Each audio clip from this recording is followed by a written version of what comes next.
Tiki Joe's is here. It's located at the snack bar. Cool off with a refreshing snow cone at Tiki Joe's. And after the game, stop by Vero's Pizza. They're staying open later, so you can grab a bite to eat. They're located on Power and Santan Boulevard.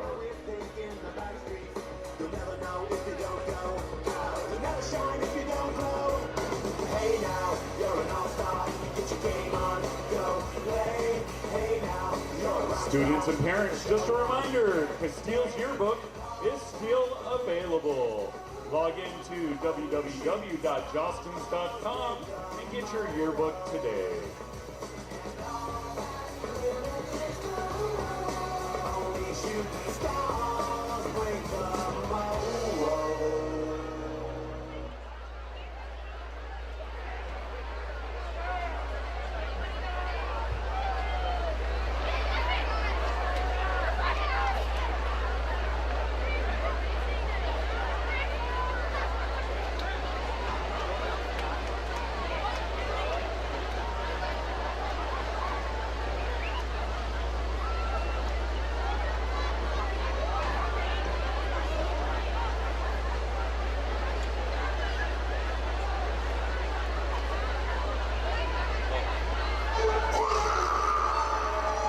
Hey, Colt fans, it's time to get on your feet.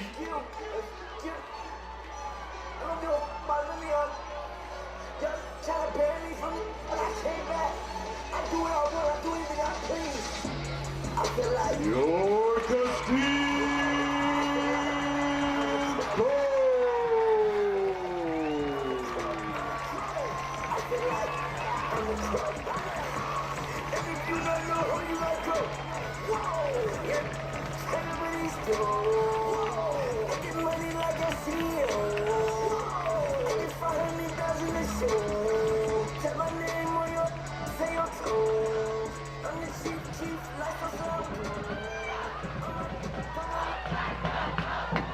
Hey, let's hear it for our Casteel Colts marching band.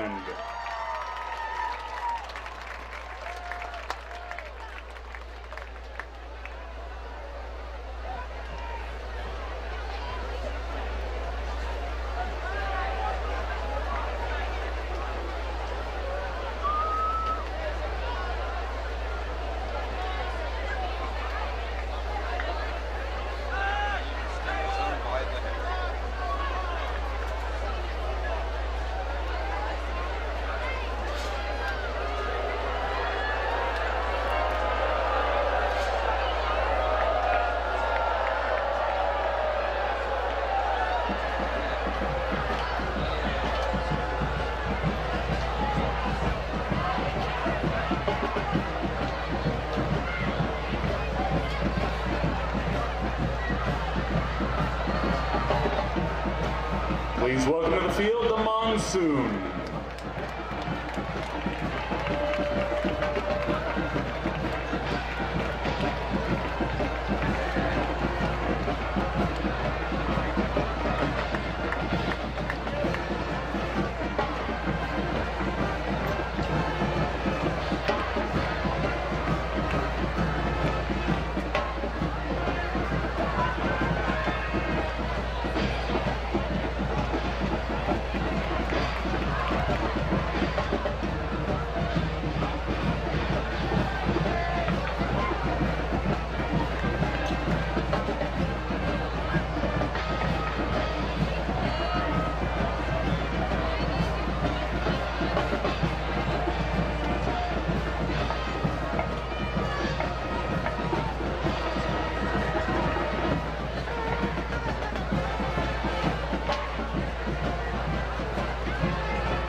Ladies and gentlemen, presenting the colors for tonight's game is the Casteel Colts Honor Guard.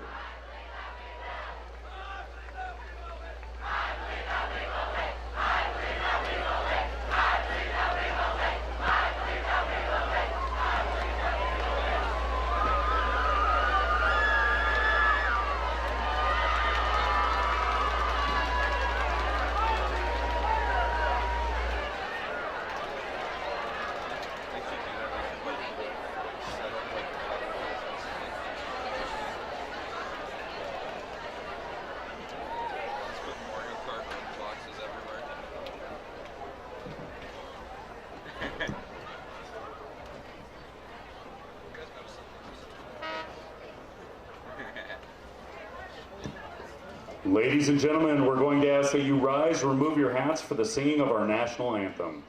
Tonight's anthem will be signed by Miss S with her ASL Honors class members Cecily Latham, Nick Garcia, and Kieran Gage.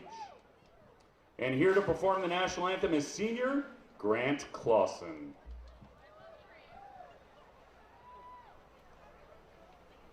Oh, say, can you see by the dawn's early light what so proudly we held at the twilight's last gleaming, whose broad stripes and bright stars through the perilous fight o'er the ramparts we watched were so gallantly streaming, and the rocket's red glare, the bombs bursting in air, gave proof through the night that our flag was still there. Oh, say does that star-spangled banner yet wave o'er the land of the free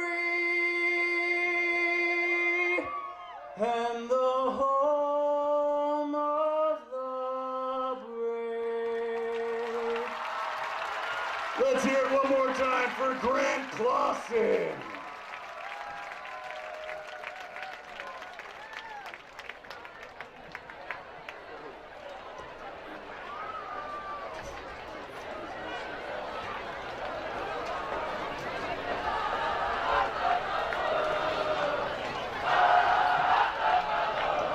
We'd like to welcome you again to Joe Worth Stadium. Please direct your attention to center field for our coin toss. Our officials for tonight's contest: referee Jeff Martin, umpire Kelron Sykes, headline judge Kevin Martin, line judge Tyler Hansen, back judge George Salagis, side judge Caden Gustafson, field judge Barrett Furman. Tonight's captains for the Colts: number 2, J.J. Newcomb. Number 9, Paul Palmer. Number 20, Mason Ball. And number 55, Jackson Peterson.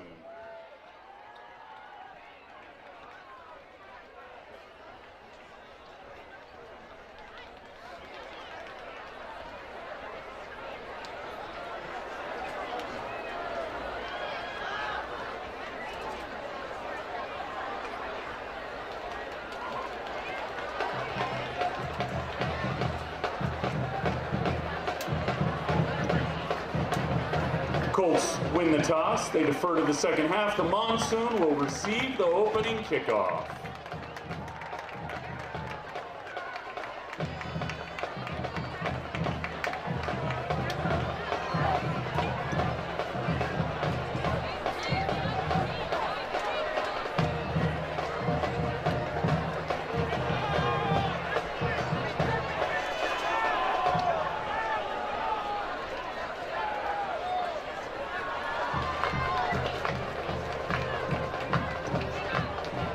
Hey, Monsoon fans, are you ready? Hey, Colt fans, are you ready?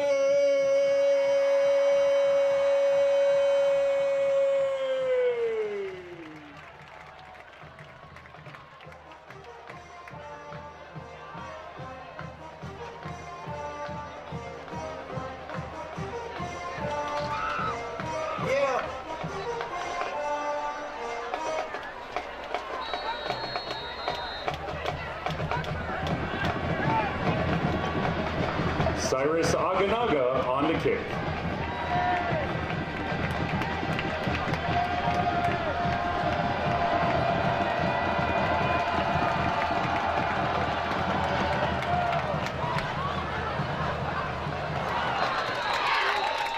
And that's another touchback for your Casteel Colts.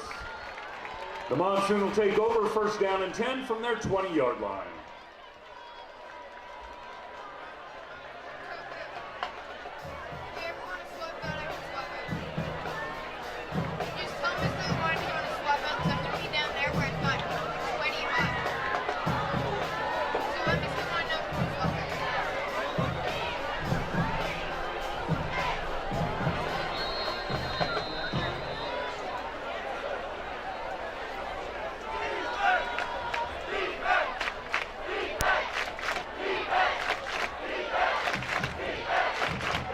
Miles Pringle in at quarterback.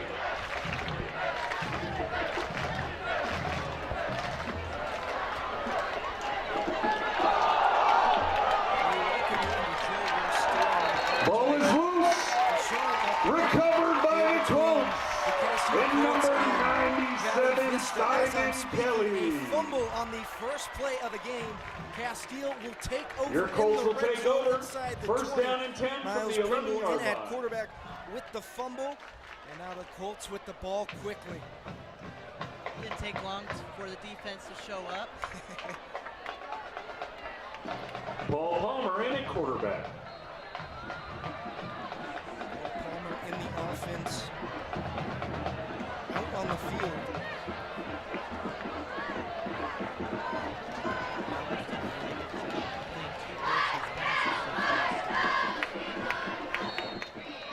Bryce Black on the carry.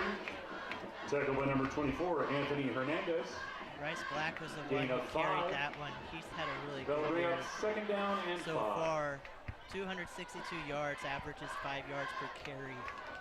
Just a dual threat also as he can receive. A two-headed dragon to describe the running back committee between Bryce Black and Mason Lewis. Black still in the backfield for the Colts here.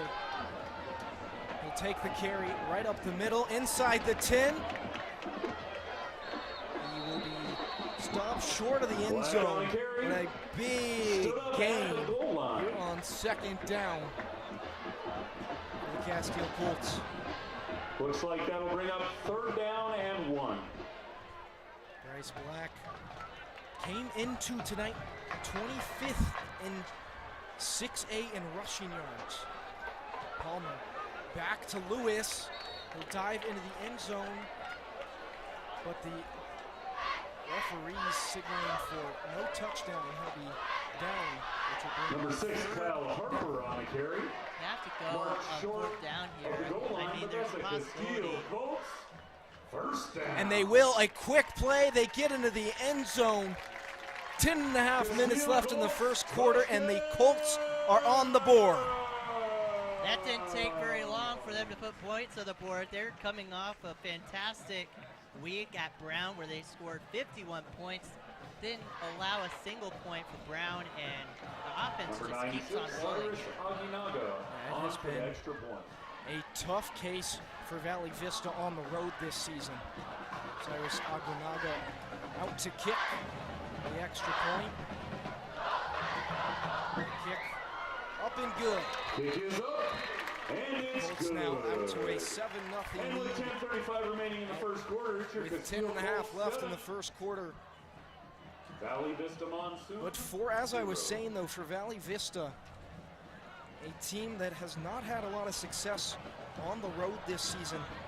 They lost to South Point Catholic in Tucson 50-6 last Friday night.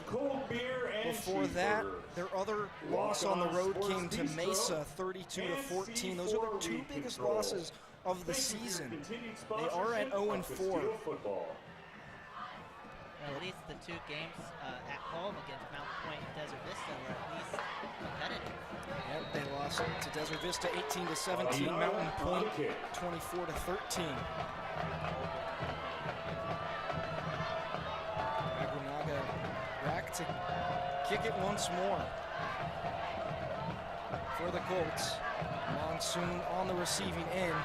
This will go deep into the end zone. They will allow that to go the distance. Jeremichael Hernandez It'll be first down and 10 for the Valley saying, Vista we're going to Monsoon. take the 10:35 touchback. remaining in the They'll get first things quarter. started at the 20.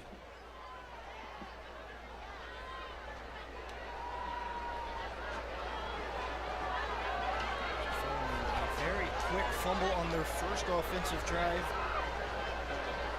Miles Pringle back out with the offense. We saw Demir Illich start in his first varsity game last week in the 50-6 loss to South Point Catholic.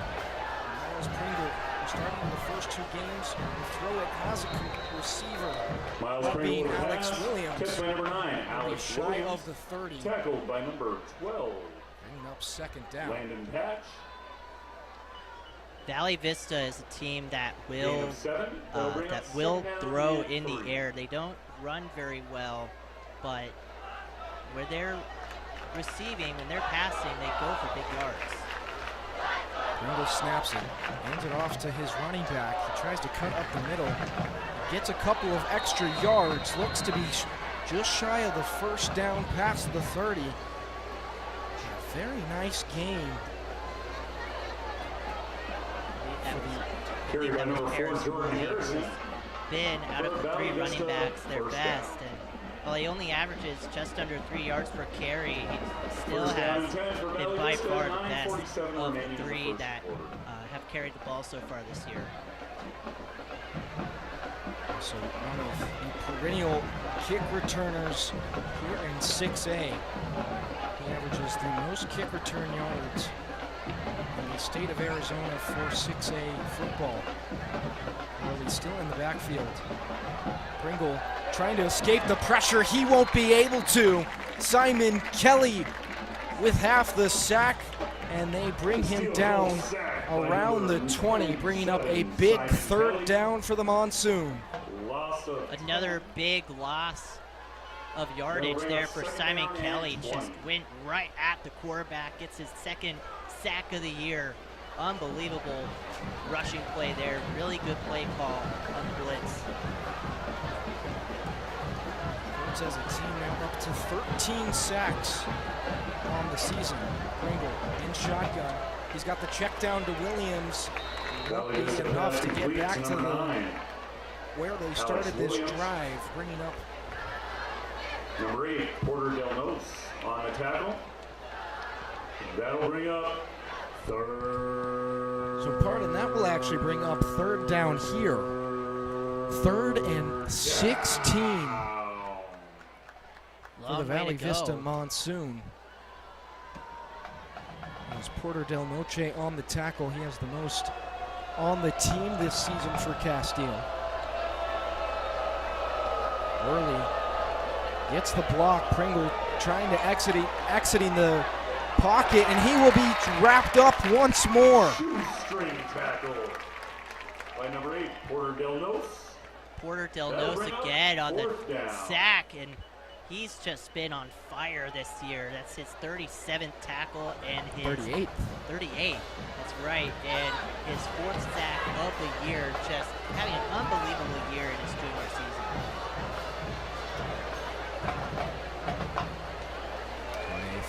4th and 17, the punting team for Valley Vista now out on the field.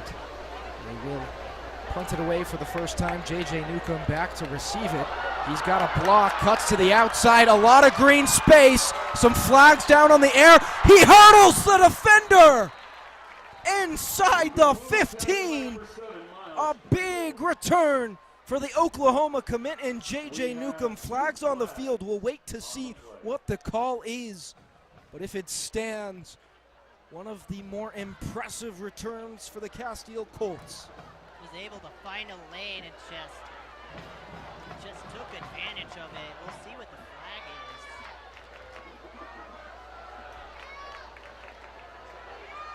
And it looks like it's going to be on Casteel as they're setting up around their own 25.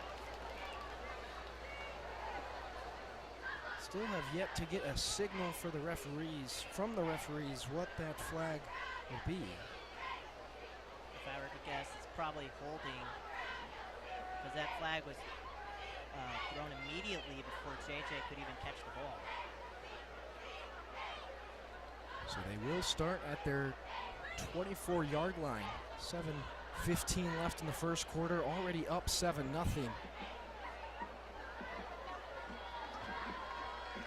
Delay here as they'll try and figure out what's going on.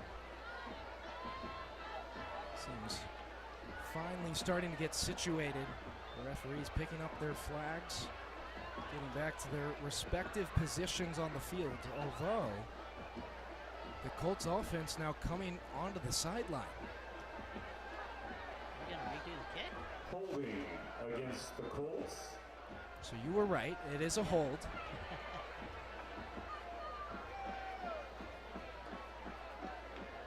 It looks like the defense is coming back. Jarius Grimes out there.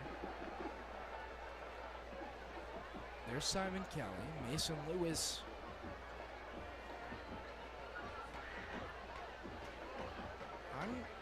I'm so confused. I on don't what know happened. what is happening here. Looks like they're kicking off again.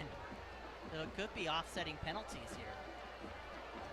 Personal foul, blindside block against the Colts. That penalty is declined. Holding against the Colts. That's a 10-yard penalty from the spot of the foul. So it's a holding, a 10-yard penalty, and Valley Vista will pick up the first down. That was a wild series of events that happened. You got a really good return by J.J. Newcomb. However, there were a couple of penalties, the blindside block and the holding. And now Valley Vista has been gifted a chance in Casteel territory.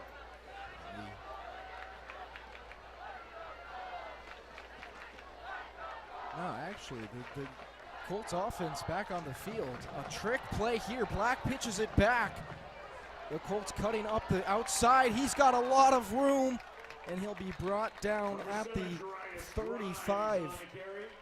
Jarius Grimes on the pitchback that time. And a big gain for the Casteel Colts on the first play of their second offensive drive.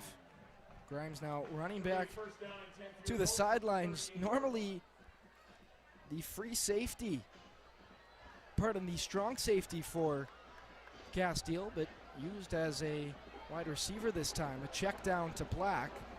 Will be wrapped up, and there's a fumble. Valley Vista picks it up. No one there to stop him. He will be tackled at the 35.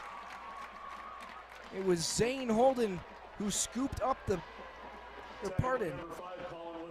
Nathan Beard, who picked up the football on the fumble with the recovery. Valley Vista quickly getting the ball back after having to punt it away. The first time today they find themselves in Casteel territory at the 25-yard line. Interesting way to start this game out, isn't it? Two fumbles that very well could tie this game. So now Valley Vista is in Casteel territory. Pringle pitches it backwards to Jeremichael Hernandez. He'll be stopped right at the line, no gain. That'll bring 2nd and 10. Clock is still has not gone very far here. It's just 6:15 and counting. Second down and 10. So still at the 25. Clock ticking towards 6 minutes left here on the first. Paris Worley still in the backfield for the Monsoon. Pringle aims right down the middle. He's got a reception. He'll be brought down quickly. Pass complete to number 18, But it will Number 7, push the Monsoon further into Casteel territory. Gain of 6. 3rd and short coming up. Bring up 3rd down.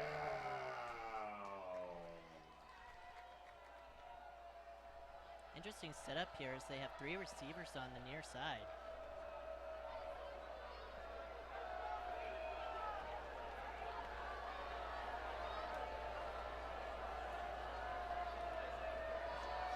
Pringle escapes the pocket, looking to take it himself. He will. He dives for the first down.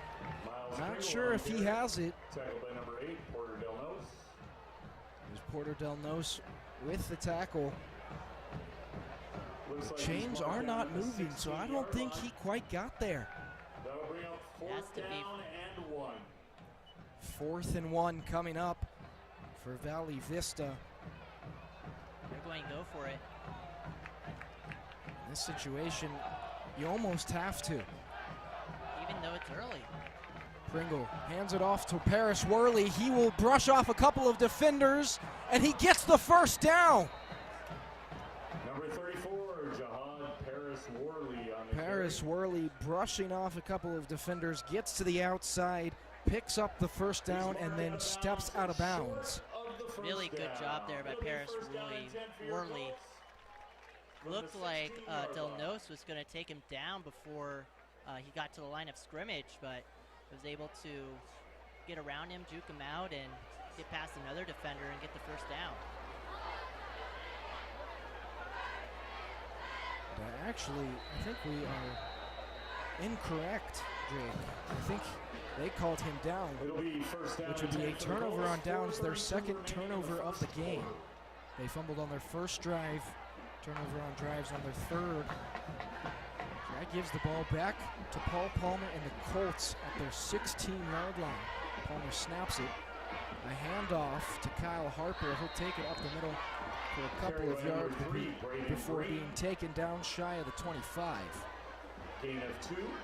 That'll bring up second down and Shy of the 8. 20, I should say.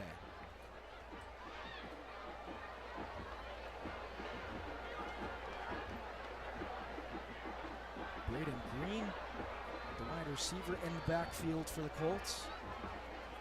Palmer, a pitch back to Green. He will be brought down past the line of scrimmage. Tackle for loss for the Monsoon on that play. 42. 3rd and 9 coming up. Nathan Beard. Loss of 1. That'll bring up third Surprised they down haven't gone with and a 9. pass play in this drive early, as they haven't done anything with the run yet so far. Much of this game except that Bryce Black run earlier in the game.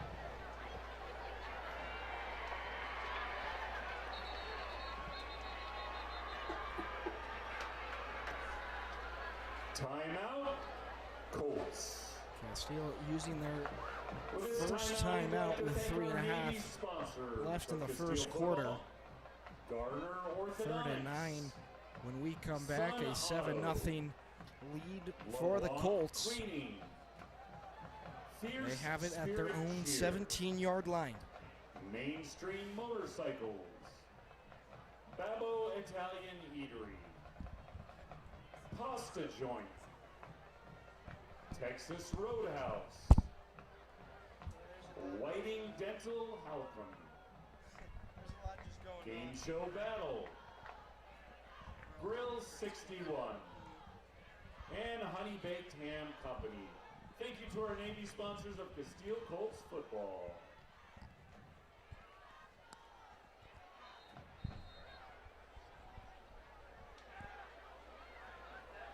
It'll be 3rd down and 9 for your Colts. 3:28 remaining in the first quarter.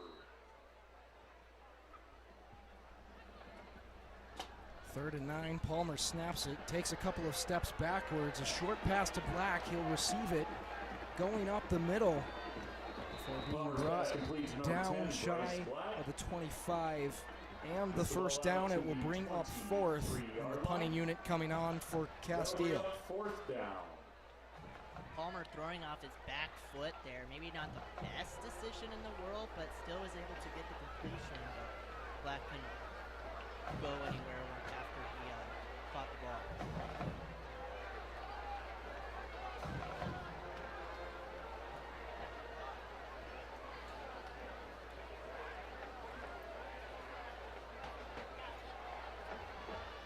Cyrus Aguinaga punts it away. A short punt that gets just past the 50, bouncing out of bounds. And Valley Vista will take over in their own territory Cyrus near the 47, the 48, somewhere around there.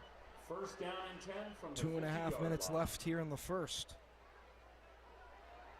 Hey Colts fans, just a reminder, our snack bar is open for business. Make your way down to the snack bar, get yourself a tasty See how treat, Valley Vista enjoy it, and then does please here put in your this drive. They garbage got in the real close receptacles to located at the bottom trying of to the score stack. there, and Turnover It'll on be downs, first kind down of and 10 snuffed it for out. Valley Vista, 2:35 remaining in the first No quarter. backs in the backfield for Valley Vista. Paris Worley over on the near side. Pringle trying to find Hernandez down the middle. An incompletion Pringle's on pass first down. incomplete. There's 2nd and Number 10 20, from the Mason 50. Ball on the coverage. Looks like Mason Ball was someone who That'll broke bring that up pass. 2nd down and 10.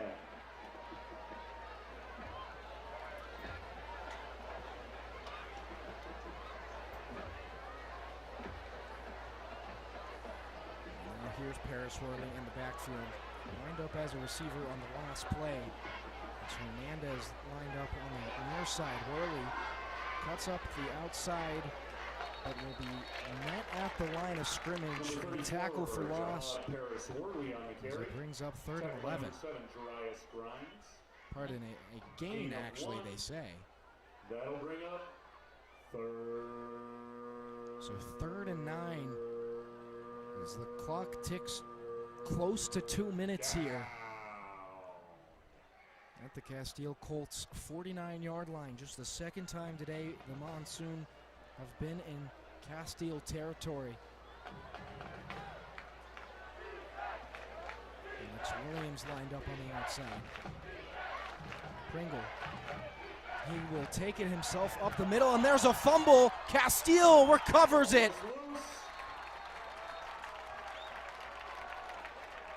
Pringle tried to take it himself up the middle, but the football being punched out of his hands. The Colts land on top of it. Mason Lewis with the fumble recovery. So now 3 turnovers, all fumbles tonight. 2 for Valley Vista, 1 for Casteel. It'll be first down and 10 for your Colts from their 46-yard line.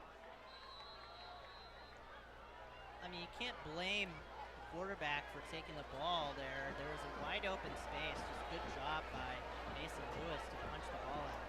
Black with the carry. He'll get a couple of yards, but then be taken down shy of the 50, just past the 45. Nathan Beard, gain of 1. That'll bring up 2nd down and 9.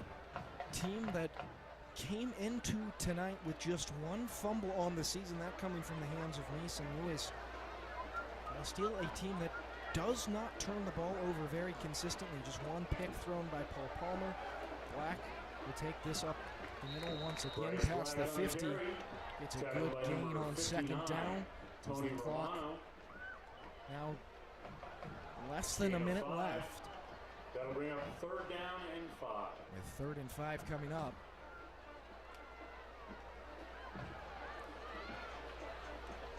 Looks like we might get 1 more play. If they hurry, possibly 2 from the Colts. Black still in the backfield. Palmer in shotgun formation. He snaps it. A heave to Braden Green, but it's incomplete. Pass incomplete. Just under 30 seconds on the clock, as it'll bring up 4th and 5, and the punting unit coming back onto the field for Casteel. Just couldn't get a play right there. We were into tight coverage. Just good job there by Valley Vista to break it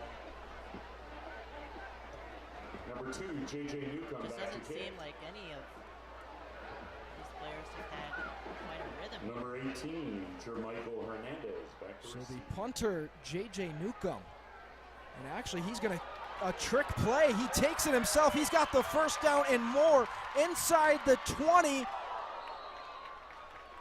A hard hit as he fumbles it out of bounds, but it will do just that. From 4th and 5 to a trick play for J.J. Newcomb as he gets big yardage right around the 20-yard line for Casteel. 17.5 seconds here left in the first quarter. Had to know something was up if J.J. Newcomb was the one punting the ball. He's not a punter. It's one of the Aganaga brothers who punts the ball there, and that was quite a trick play by Bobby Newcomb there.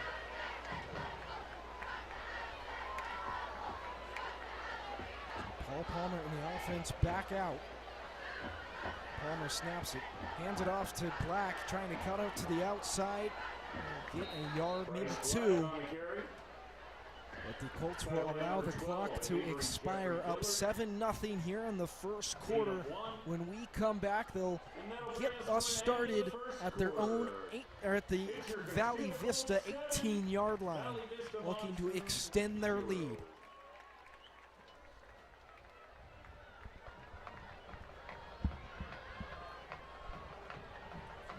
Hey, at the end of the first quarter, we'd like to give a huge shout out to our varsity cheer team. Amanda, Skylar, Jane, Faith, Brianna, Amira, Gavin, Maddie, Annalie, Cameron, Jaden, Olivia, Riley, Mackenzie, Ashley, and Layton. Let's hear it for our Casteel Colts cheer team.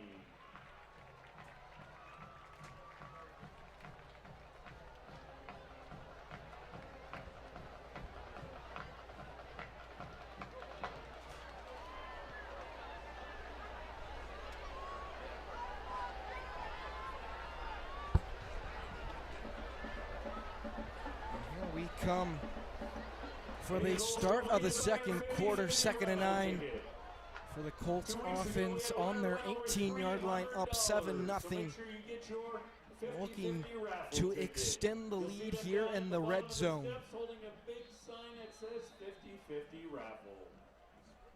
Just a fantastic special teams play in order for them to get to this spot.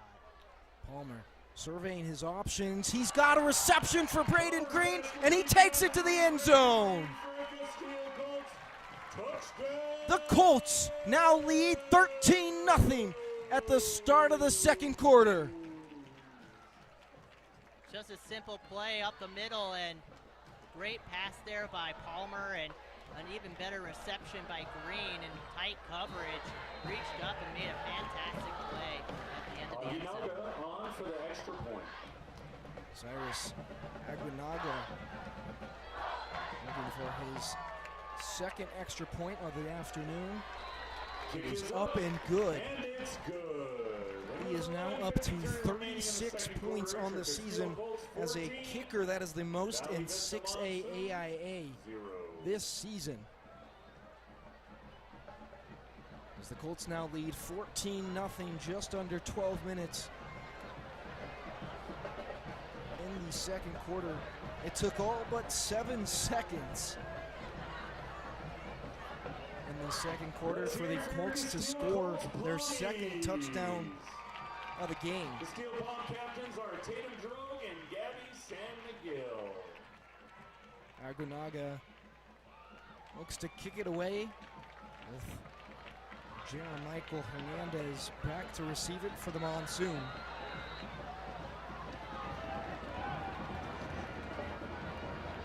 Aguinaga on the kick. Aguinaga cleaning up the shot. He boots it away. Hernandez will field it at the 10. Takes a cut to the outside. He'll go out of bounds near the 20. Number 18, About the same Hernandez as he would have gotten with a touchback, although a short kick. So 1st and 10 at the Valley Vista 20 for Niles Pringle and the offense when they come back onto the field. It's interesting to see that Hernandez took that on a bounce. Looked like a catchable ball, but maybe he saw something that us in the booth didn't.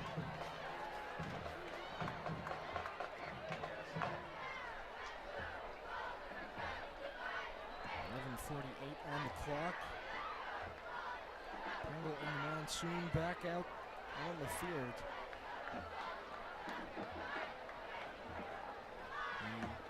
A trick play. Jeremichael Hernandez with the pitch and then trying to heave it downfield to Alex Williams, but just incomplete. Alex Williams intended target. Pass is incomplete. Pass was almost intercepted. Number 12, Couldn't tell who it was. on the coverage. That'll bring Landon up Patch second is down who they and say 10. was the one who nearly intercepted that ball. Dangerous pass there on the trick play. So 2nd and 10 coming up for the Valley Vista Monsoon. Could have been a lethal trick play, as you mentioned, Jake. But they'll stick to the basics here. A screen pass that is overthrown by Pringle, targeting Paris Worley. Number 51. And now 3rd and long. Looked like since they threw deep the last time, maybe go for a short pass that time. That'll bring up. Just couldn't make an accurate throw with guys in his face. It has been a struggle for the Valley Vista offense throughout the first quarter, and then here on their first drive of the second. 3rd and long. Pringle trying to make something happen. He snaps it, takes a couple of steps back, trying to target Jeremichael Hernandez, but another incompletion will bring up 4th down, and the punting unit coming out for the Monsoon once again. Looked like Hernandez had that in his hands. He just couldn't keep it. Could have been a good play there, maybe even a 1st down for the Monsoon. A guy that does not typically drop the football. 21 receptions coming into tonight. Good for 225 yards, which is the 14th most in 6A. Pringle punts it away, almost blocked. J.J. Newcomb back to receive it, but he will let it roll out of bounds. Pringle's punt will go out of bounds. It's near the 45 1st down and 10 for your of Colts. Casteel. From the Monsoon 48-yard line. And actually, they'll rule it the 48-yard line. Even better. 3 yards ahead of where I sat.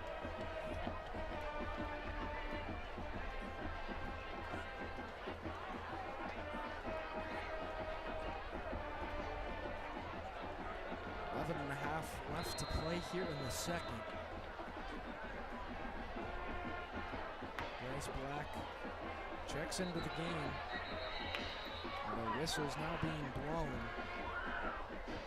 And the Colts retreating to their sidelines. A timeout called for Valley Vista. Neither team has now used their first. Both have 2 remaining left in the first half. As the Colts lead 14-0. With about 11 and a half minutes left in the second quarter. I think it was just to get on the same page. I don't think Black realized he was a part of that play and was racing out there, and that's when somebody on the coaching staff was like, hey, let's talk this over. Continued support of Casteel football. So Casteel back out on the field, and here comes the Monsoon as we await the first play of this drive for the Colts. Elijah Beeman lined up on the near side.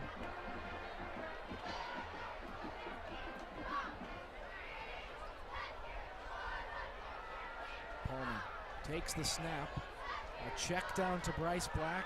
He gets a couple of jukes, taking it up past the 50 near the 45 before being brought down.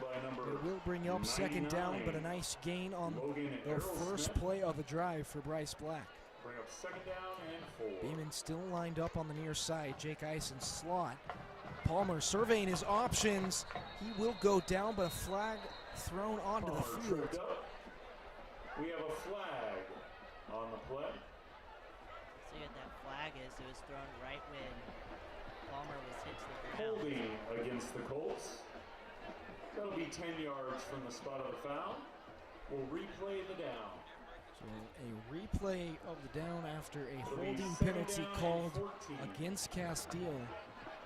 They had the ball at 2nd and 3, but now moved back 10 yards, 2nd and 13 on the way.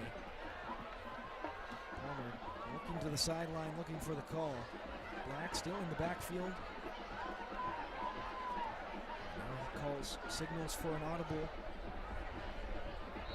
And a flag called on the defensive line for Valley Vista. Can't quite tell who that is. It would be Javon Cooper, who went offside. So back-to-back flags pushes Casteel from backwards to forwards. They get 5 yards from the holding penalty. 2nd and 8 coming up. Palmer snaps it. Throws to the far side. A reception for Casteel. Looks to have the first down. Would be caught by Colin Wislowski, the 5'11" senior. He will be shoved out of bounds. Gain of 7. That'll bring up 3rd down and 1. So just shy of the first down, 3rd and 1 coming up from the 43-yard line of Valley Vista.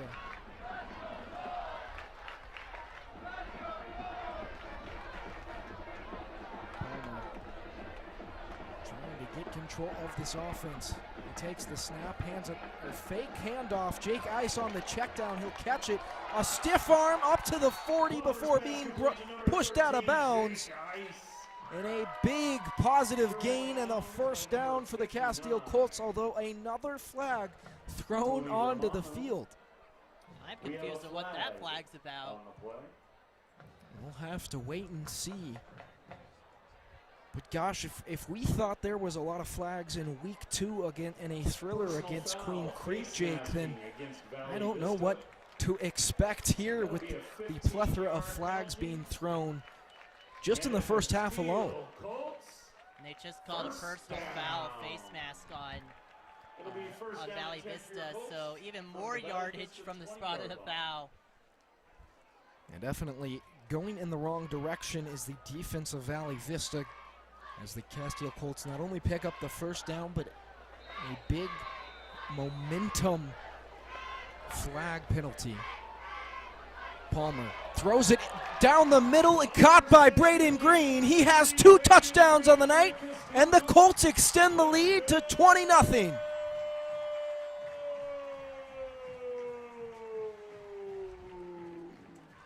Looked like a curl route out there. Maybe not a curl route, but it's a basic play action route there. Able to get to the back of the end zone was Green, and just a fantastic play there. Good connection there from Palmer to Green. The kick up and good. And it's good. Aguinaga now up to 37 points as a kicker this season, as the Colts now lead 21-0. Just under 10 minutes left in the first half. The Casteel Colts with a commanding lead for the time being. 3 scores so far in this game. 2 of them have come in this quarter, and it's only 9:51 in this quarter. You got a little less than 10 minutes left, and this just started. The Colts able to score on the first play of the second quarter, a pass caught by Braden Green.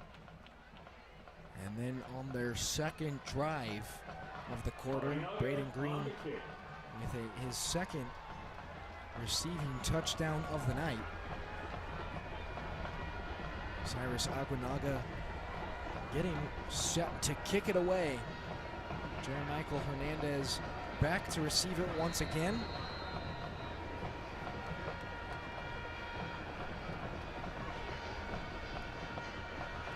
The kick up and away. Hernandez will receive this one. He'll take it up the middle. Trying to get a couple of blocks. He'll get just past the 25. Looks to be brought down at the 26. 7 seconds shaved off the clock.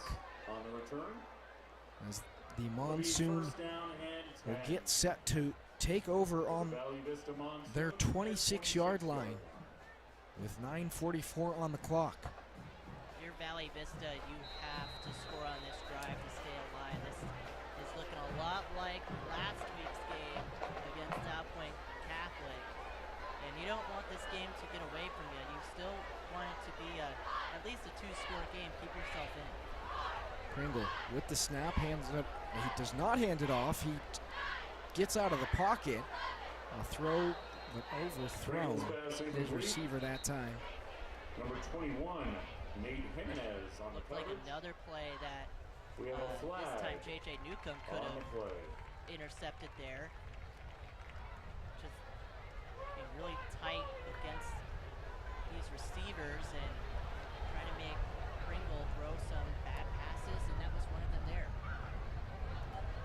So 2nd and 10 for the Monsoon. Pringle tried to target Stacey Jacobs. That penalty is declined. Another penalty on the field, but it's been declined. Just over 9.5 minutes left in the first half. Still at their 26-yard line is Valley Vista, 2nd and 10. They look to draw up a game plan here on 2nd down.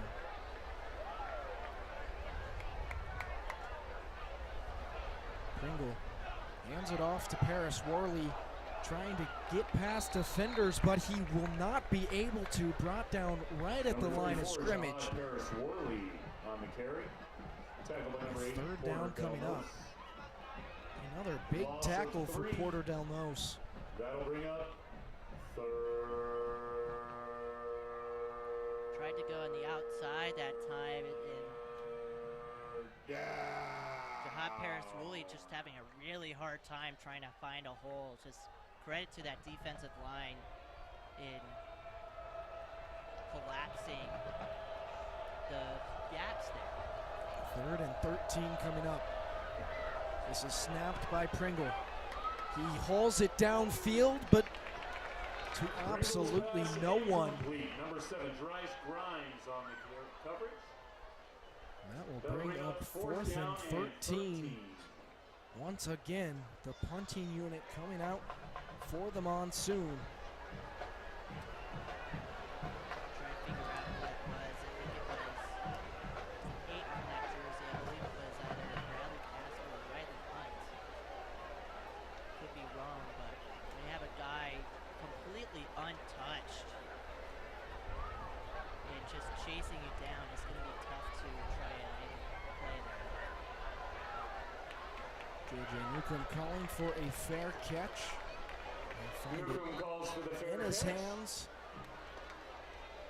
Fair catch. It'll be 1st down and 10. Shy of the Casteel 45. 8:39 remaining in the Near 2nd the- quarter. I would say the 44. Although the referee's marking it right at the 45 here.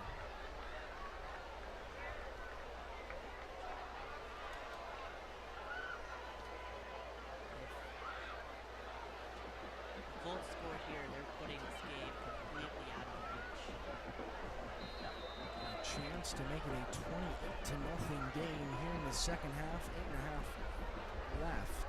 Palmer in shotgun, takes the snap, looking to keep it himself, surveying his options once again, but it will go incomplete. Bryce Black, the intended target. Number 12, Tried Avery to Jeffrey target Dillard Bryce Black, on the but cover. just underthrows as that ball goes That'll bring out up of 2nd bounds. down and 10.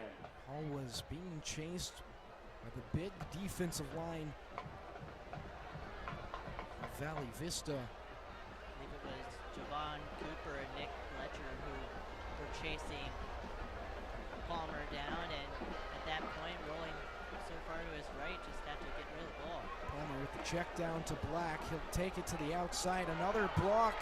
He's got the 1st down, and then will step out of bounds near the 40-yard line, able to move the chains. The 46-yard line. The result of the play, a Casteel Colts. Just being real shifty out there as Bryce found a hole, It'll be 1st down and 10 dodged for a your defender, Colts. and got the 1st down. One of the most versatile players for the Casteel offense. Palmer surveys his options. He's got a receiver down the middle of the field. Braden Green once again. Back-to-back 1st downs for the Colts. And they will have it inside the 25-yard line. Tackled by number 2, Marked down right at the 20. Sawyer Oliver. The clock now sits at 8 minutes. Palmer snaps it, fires into the end zone. Caught by Jake Ice. Pardon. Palmer's pass He can't through quite- the hands of number 13, Jake Ice. Couldn't quite reel it in. It was That'll way bring up over 2nd everyone's head. down. Ice tried to make an incredible diving catch in the back of the end zone, just unfortunately couldn't haul it in. So 2nd and 10 coming up for the Colts on on the Valley Vista 20-yard line.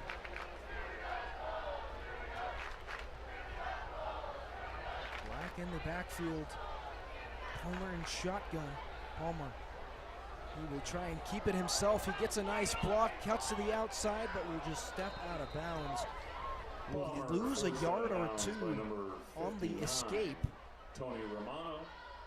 As it will bring up third down. Tony Romano has just been probably the best defender on this team, next to maybe Javon Cooper or Nick Fletcher. Just a versatile linebacker. 27 tackles coming into this game, 6 of them for a loss, including 2 sacks. Palmer snaps it. Fires deep down the field. There's a reception for Elijah Beeman. He'll be brought down near the 15. Able to push Casteel back into good territory with fourth down coming. Gain of 4th and 2. Fourth down and 2. Palmer slowly walking towards the sideline, asking if they're going to go for it. It appears Cyrus Aguinaga will come out onto the field. Palmer to be his holder. Already up by 3 scores. Not really worth it to try and go for it. On for the field goal. Try and run up the score here against a team that's really struggling to get anything. Looking for points. 40. The kick up and good. And it's good. The Colts now lead 24 to nothing 6:53 remaining in the half. over Valley Vista. Colts 24. Cyrus Aguinaga now up to 40 points on the season as a kicker. Just under 7 minutes left in the first half.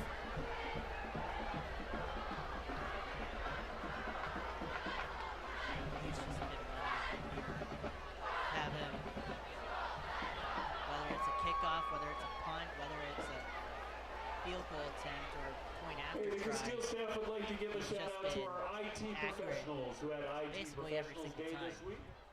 Shout out to Caleb Newton, Craig Pfister, His first 2 games, and Sanal he was Dale. perfect. Thank you for all your work here at Casteel High School. And we're also able to use him well for 3 field goals in a 49-9 loss at Carlsbad a couple weeks ago.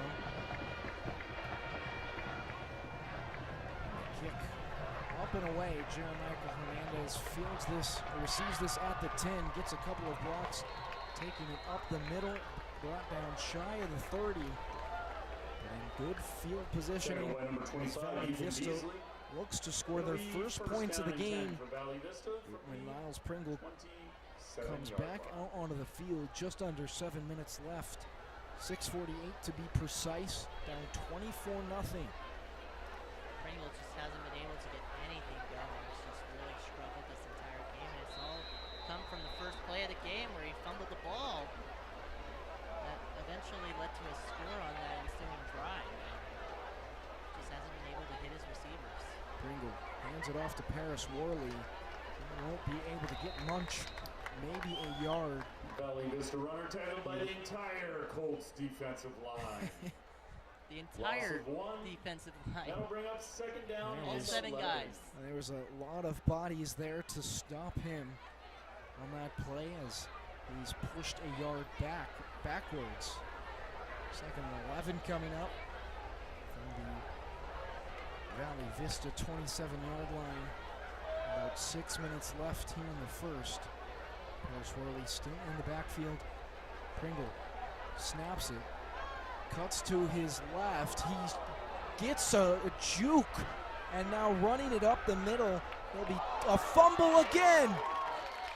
Tried to slide down with it at the 40, but then loses the football. It looks like Casteel may have jumped on it. Fumbled the ball, marked down. Valley Vista ball. And pardon, Valley Vista able to recover the It'll be a football. gain of 10. What That'll an bring up athletic play by Miles Pringle, just avoiding nearly every defender. And he may have lost the football, but you have to give him props for finding open space, creating open space, and getting as much yards as he can.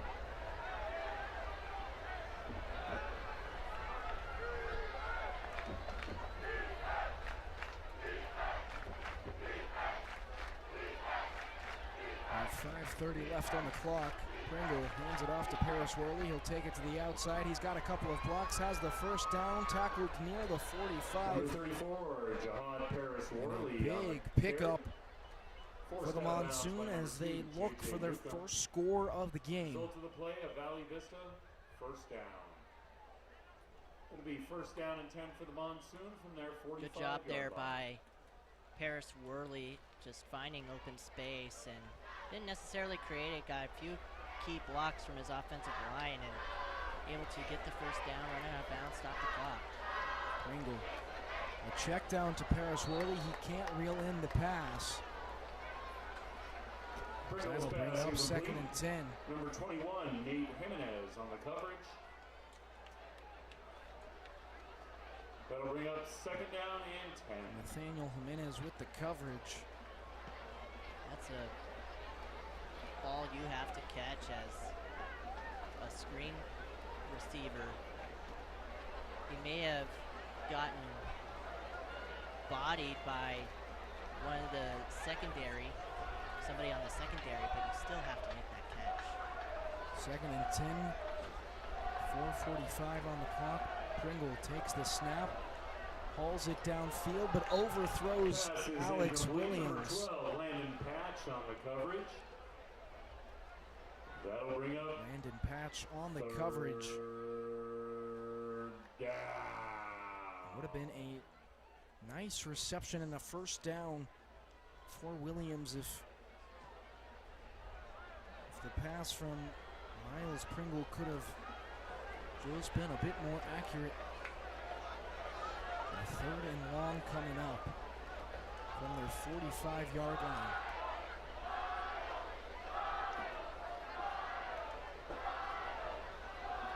Pringle in shotgun, takes a few steps back, fires down the middle. He's got Hernandez. He takes a cut. He's got free space and will be taken down inside the 10. A huge gain for the Monsoon. Tackled by number 12, Landon Patch. That was a wide open receiver, and Pringle hit him. It just got as much yardage as he possibly could. For Valley Vista. Thinking of 6 all the way, just couldn't quite get there, but a momentum shift there, and now it looks like Pringle has a little bit more confidence in him after the first few drives in this quarter. Paris Worley cuts it up the middle. He's still standing alive, and he will get into the end zone. The Monsoon finally on the board with 4 minutes left in the first half.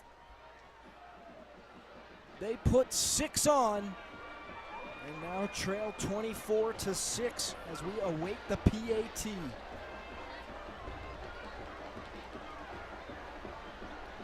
The Monsoon will set up for a 2-point conversion. Just his second rushing touchdown of the season for Paris Worley, and a nice one at that. Going for 2 here. Paris Worley in motion. This will be snapped, fired into the end zone, and caught. A successful 2-point conversion caught by Jermichael Hernandez from the throw of Miles Pringle. Down by just 2 scores now.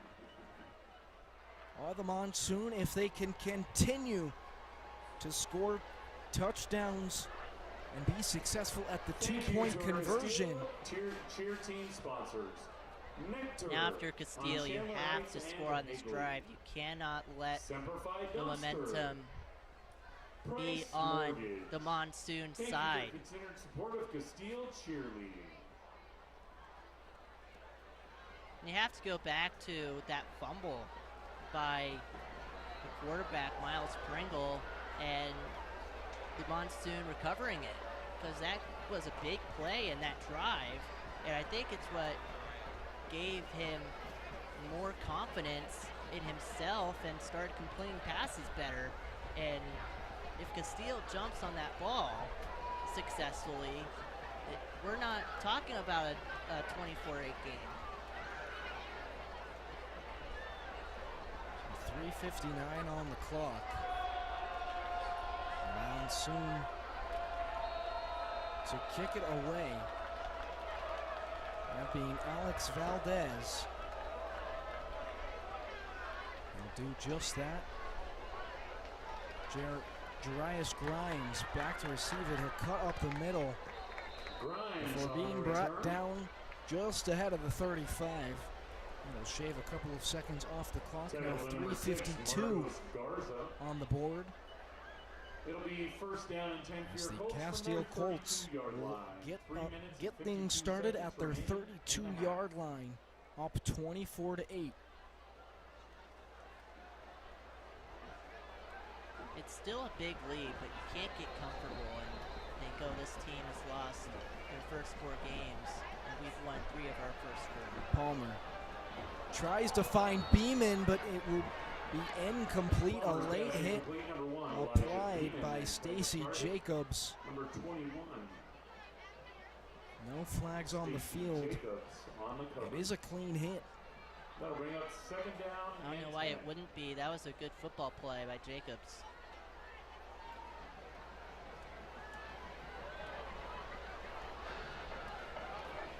Beeman lined up on the near side. Palmer surveying his options, but he will just go to the ground and take the sack. Nick Pledger with the sack. 3rd and 10 coming up with 3.5 minutes left on the board. Looks 3rd like, and 13 from their 29-yard line. looks like from here that Palmer may have gotten his cleat stuck or something, because he kind of tripped his way up the middle. It's not something you want from your quarterback. 3rd and long. But before that happens, the referee signaled that Bobby Newcomb has asked for his 2nd timeout. We have 1 remaining with 3 minutes left in the first half. Looking to extend the lead, already at 24-8. This game has really felt close this entire game. Even though the score may not say it's close, both teams are really playing hard, and if you're Valley Vista, you don't want another 51-0, 40 or not 51-0, looking at the wrong score, 50-6 or 32-14. Again, facing a really tough Casteel team. But if you're Casteel, you want another 51-0 win, and not gonna get it as they allow to score, but It'll be 3rd down. you want a little bit more momentum here. 29-yard line. 3rd and 13 coming up. 3 minutes left on the board. Palmer snaps it, trying to heave it downfield. He has Beeman wide open. It's caught, and he's going to race into the end zone. Touchdown for the Colts, and they get the lead, extend the lead. What a throw. In stride, Beeman makes the catch and is completely untouched on the way to the end zone. What a fantastic play on both ends by Paul Palmer. Makes a fantastic throw, and Beeman, who makes the catch and runs towards the end zone. Cyrus Agunaga back out, looking for his 41st point out of the game. The kick up and good, extending the lead to 31-8 with just under 3 minutes left in the first half. Of course, Valley Vista with another chance to respond.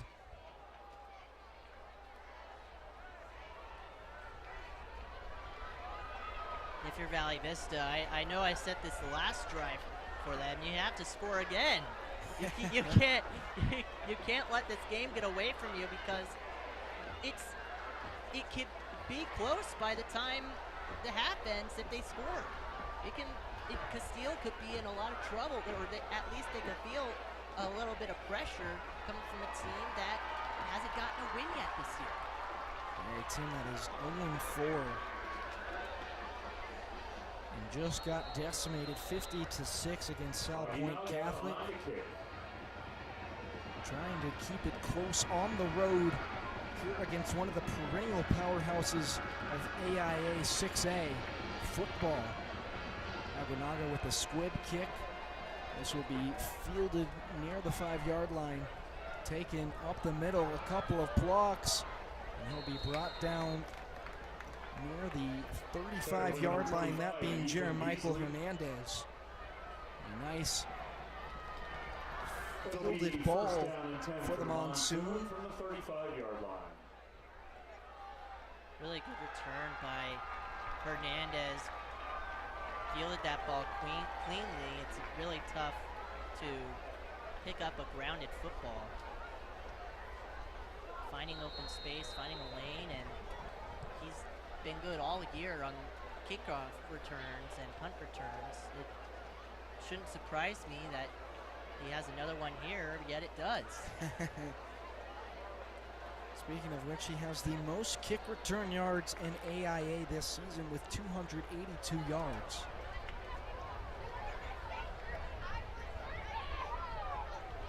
Pringle snaps it, cuts to his right, but will be brought down from a sack. Simon Kelly with half. With the tackle. It's Porter Del Nos and Simon Kelly with the sack. Second down and 14. Del Nos just completely unguarded once again. It's like, guys, you gotta block. You gotta block him. This is the guy who has the most tackles on the team. The linebacker core, one of the strengths of Casteel, the 7th best linebacker core according to Richard Orbert in the entire state of Arizona. This throw from Pringle just can't quite find the hands of his receiver. Number 25, Ethan Beasley. Go Number 8, Porter Del Nos. incomplete. 2:01 left on the clock. 3rd and 14 coming up for the Monsoon. So far, both plays have been blitzes. We'll see if they blitz again here. Just trying to get the ball back quickly. And I would imagine just to get to the locker room. Pringle trying to stay on his feet, but a huge hit. Looked to be helmet-to-helmet contact that rocked Pringle onto the ground. A flag almost instinctively being thrown following the hit. 1:54 on the clock. I'm not so sure that we're going to see a 4th down here. Personal foul, targeting against We won't. the Colts. The chains are staying, 15-yard penalty. but it will remain 3rd down. And Move we the will Monsoon replay up 3rd the down. field. It'll be 3rd and 14 to 3rd and 4, a 10-yard gain for the Monsoon as we replay 3rd down. It's an extremely hard hit by Ball, but you can't go helmet to helmet. Aggressive play, but that's just not something you can do. 1:54 on the clock, 3rd and 4 at the 41-yard line for the Monsoon. Pringle trying to get set with the offense and the offensive coordinator. The Monsoon elect to use their 2nd timeout with just under 2 minutes left. Both teams just down to just 1 timeout. Less than 2 to go here in the half. I mean, if you're Casteel has been really aggressive on defense during this drive so far. And if you're Monsoon, you have to try and counter that.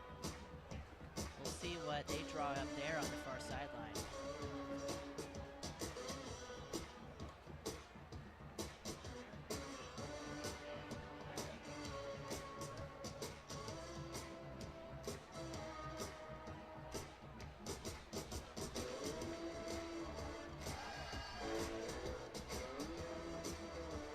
Both teams coming back onto the field, 31-8 in favor of the Colts. A minute 54 on the clock as the Monsoon look to move the chains here on 3rd and 4.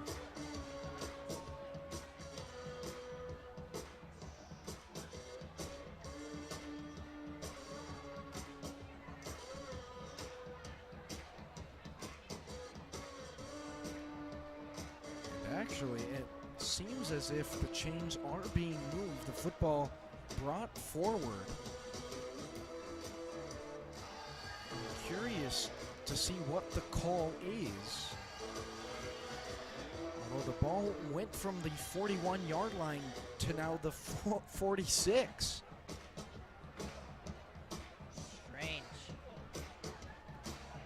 Definitely an odd first half between the Colts and the Monsoon. Both teams huddling back up before we see said 3rd down. It'll be interesting to see how things shake out. And there's a ref shortage here in AIA. That's why we're playing on a Thursday instead of our usual Fridays. And maybe it can affect the game with different referees on the field. You never know. I don't want to blame the referees. I want to make that clear. I'm not blaming the referees. They're doing their job just fine. It's All just right, it looks like the result of the targeting play resulted in a first down. I think they got personal foul and targeting a little bit confused because targeting is a 15-yard penalty and not a 10-yard. A regular personal foul is 10. So they do move the chains of 1st and 10. Pringle's pass incomplete. Pringle. 22, absent He had a receiver, but then being brought down quickly is Jordan Harrison. That'll bring up 2nd down and As that'll bring up 2nd and 10 following the incompletion. Harrison just couldn't quite reel in the pass following a hard hit from the Colts defense.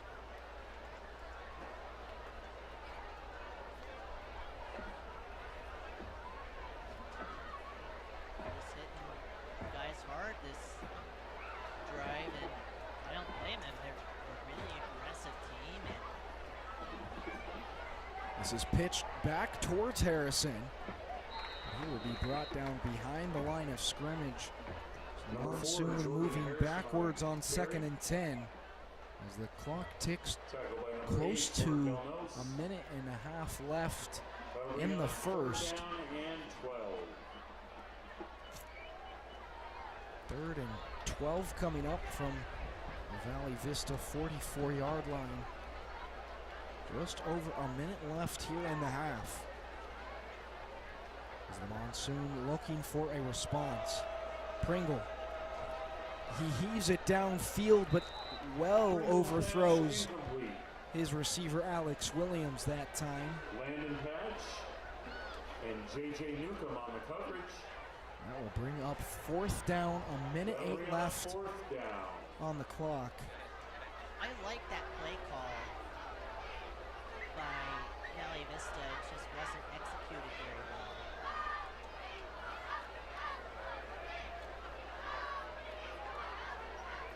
Looks like they're going for it here. 4th and 12, a minute 8 left on the clock. I mean, why not? You're down by a bundle. And I guess we spoke too soon. A punt from the quarterback himself, Miles Pringle. And J.J. Newcomb trying to let this one roll into the end zone. Unfortunately, it will not go Casteel's way. It halts at the 1-yard line. And that is where Casteel will take over with 58.5 seconds left in the half. They say football's a game of inches, and that's an example right there.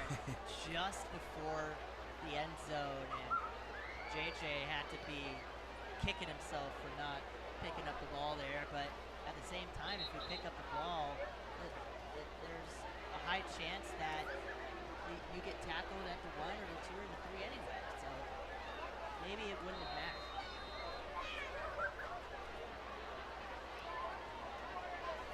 First and 10 from the 1-yard line.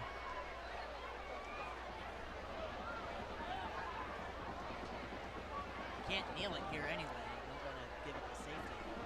Seems Palmer will take it up the middle himself, but flags being thrown onto the field. Sports fans, we have a flag on the play. 53.8 seconds left.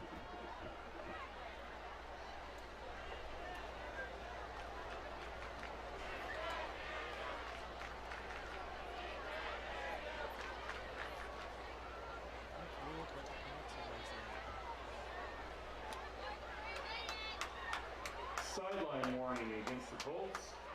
A sideline warning against Casteel. I would imagine it will push them half the distance to the goal line, and it will. So we get a replay of first down. Still 53.8 seconds left. They have to be cautious here, in jeopardy of committing a safety. And then more flags being thrown. Appears a false start against the Colts. I don't have anywhere to go. That'll be half the distance to the goal line. So another Repeat first half down. the distance to the goal line penalty. Not really sure how much further they can put that football back. Paul Palmer trying to just jump over the top of his lineman to get maybe a yard. Get the ball out to the 1-yard line. And that is what he will do. Timeout. Valley Vista. The Monsoon now using the last of their timeouts here in the first half. 45.8 seconds left. I think if Valley Vista still had all their timeouts and they used their first one here, I think it would matter. But, you know, this is 2nd and 11 or 2nd and 9 as it's ruled on their scoreboard. After the first rush play, they're going to continue to run the rush plays because they're going to try and wind out the clock. There's no sense in trying to score here. Just try not to get a safety. And they'll get the ball back in to start the second half anyway, so it won't. I would imagine, though, that the Monsoon defense is trying to draw up a play to get that said safety, to push the game from 31-8 to 31-10 just ahead of halftime, with the Colts being so close to their end zone. Right. And maybe they do that again. They do have guys who can tackle for loss. So we'll see what happens and keep an eye on the defensive ends. 48 seconds left. Palmer, he snaps it, a pitch backwards to Lewis. He cuts to the outside. He's got a couple of yards and will be brought down past the 25-yard line. He gets the first down. 25-yard line. Maybe the defense was a bit too aggressive there as they completely just missed Mason Lewis. Lewis with the handoff again. Pardon Braden Green, who will step out of bounds. Green on the carry, forced out They'll of bring bounds up at the second down. 29-yard line. 31.7 seconds left on the board. Second down and 6. Bryce Black now checking into the game for Mason Lewis.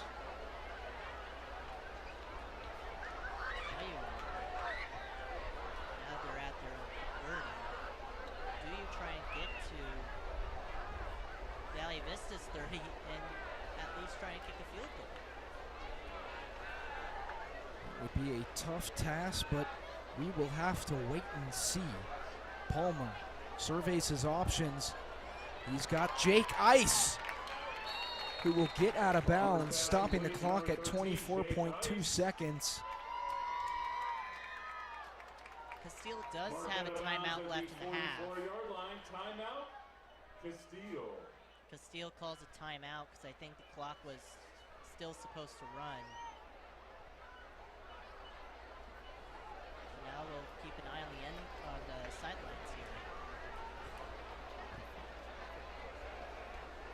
It will come into effect.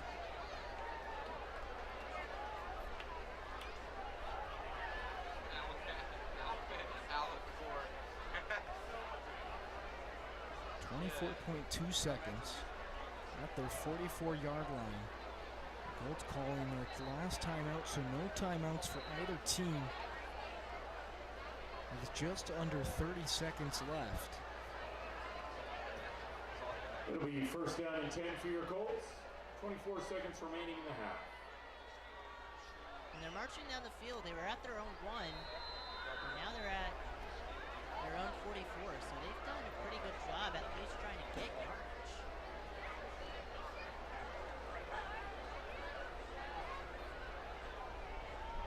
Palmer snaps it. Heaves it down the middle. He's got a reception from Braden Green. Big yardage towards the 30. It will stop the clock for a partial second, 17.3 seconds. And now having to go quickly, Palmer will throw it onto the ground. First down. And it appears Cyrus Aguinaga and the special teams will come out. Palmer jogging to the sideline. Maybe not. Keeping the offense on the field, looking for one last play to try and score and get it in the end zone. 15.1 seconds left in the half. Up 31-8. Probably use one offensive play left and try and get a quick pass there and get it out of bounds and try and get closer. Palmer snaps it, stays in the pocket, rolls to his left. He'll run it himself and get out of bounds with 9.2 seconds left on the clock. Just shy of the first down, it will bring up third.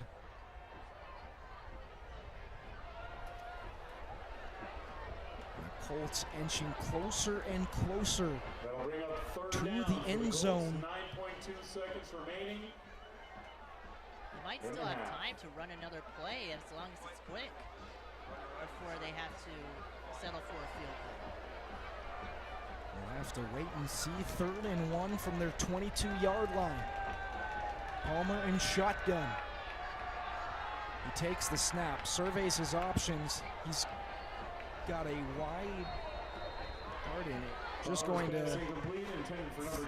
going to throw it incomplete. That'll bring up 4th down. Which will bring on the special teams this time. 4.1 seconds left on the clock. Bobby Newcomb and the Casteel Colts will settle for a field goal to end the half. And Cyrus Aguinaga and the special teams coming onto the field. 4.1 seconds remain. Aguinaga now lining up the kick.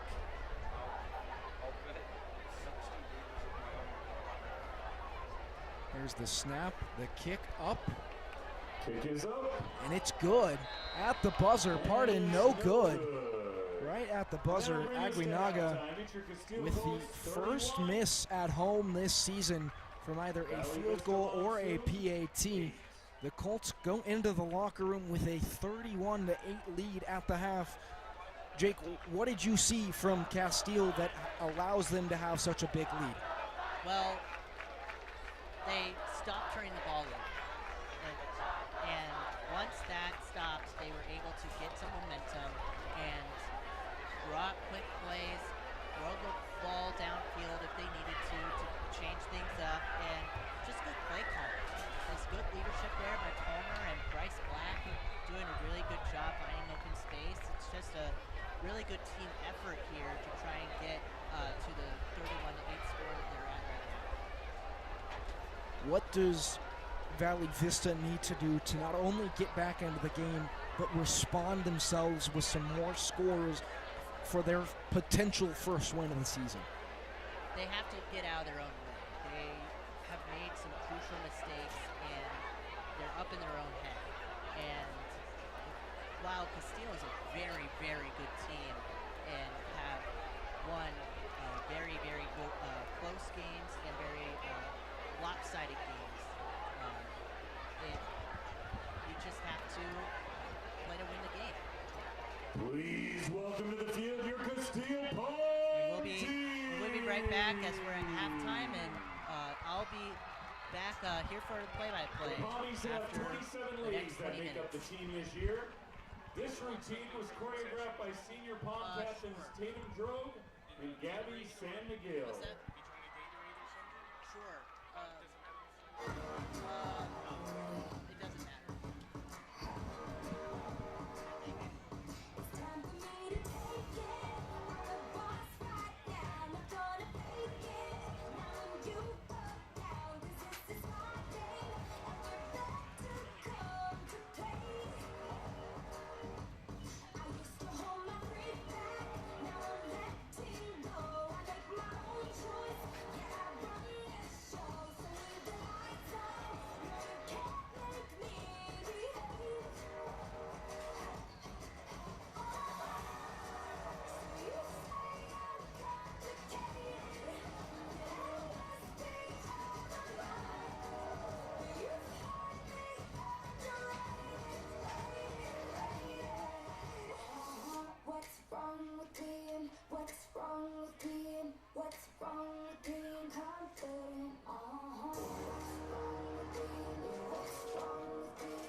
Let's hear it for your Casteel Colts Bomb Team.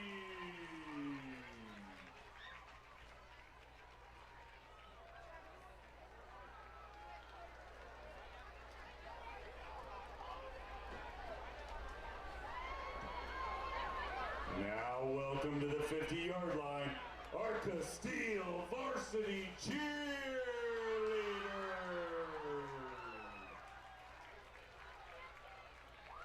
This routine was choreographed by senior Brecken Knowles. Thank you, Brecken, for another amazing routine.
Speed up, gas pedal, gas pedal, gas pedal, gas pedal, gas pedal, gas pedal, gas pedal, gas pedal, gas pedal, gas pedal, gas pedal, gas pedal, gas pedal, gas pedal, gas pedal, gas pedal, gas pedal, speed up, gas pedal.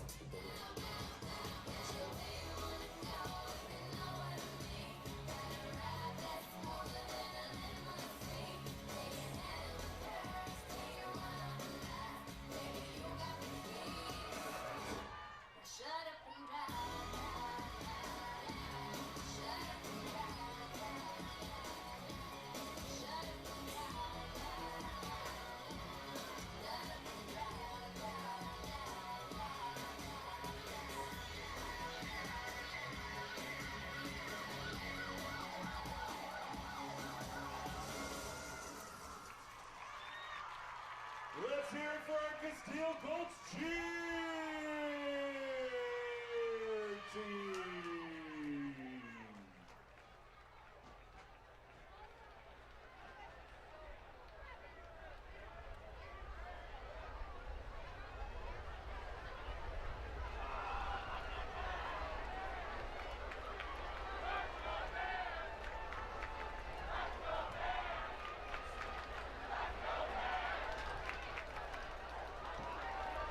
welcome to the field our 2023 Casteel Colts Marching Band.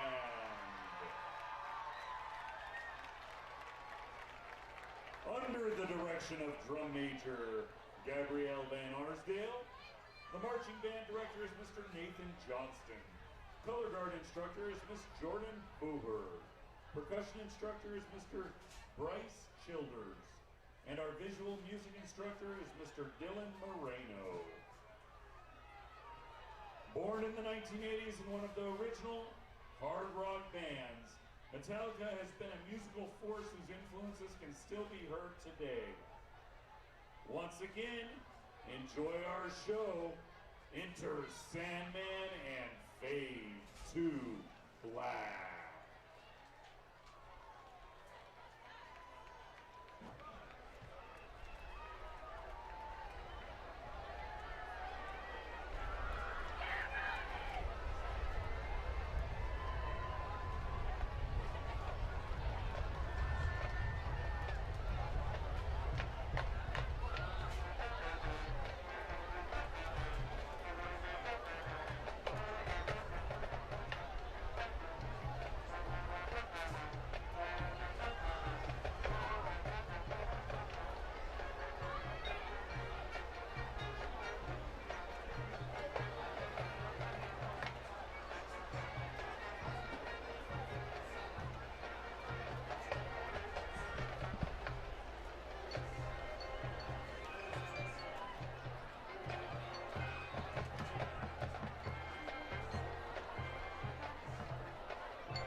Marching Band. A special thank you to our students and staff for their dedication to the band program, our boosters for their commitment to our success, and our Casteel High School community for your pride and support. Ladies and gentlemen, your Casteel Colts Marching Band.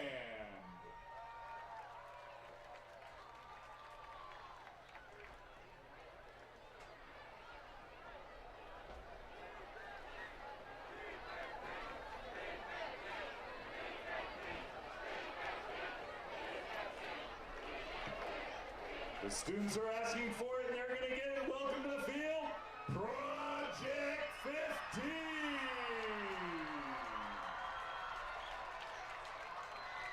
Project 15 Dance Company consists of 15 talented dancers. We are so excited to be taking the field for the first time this season. Let's make some noise!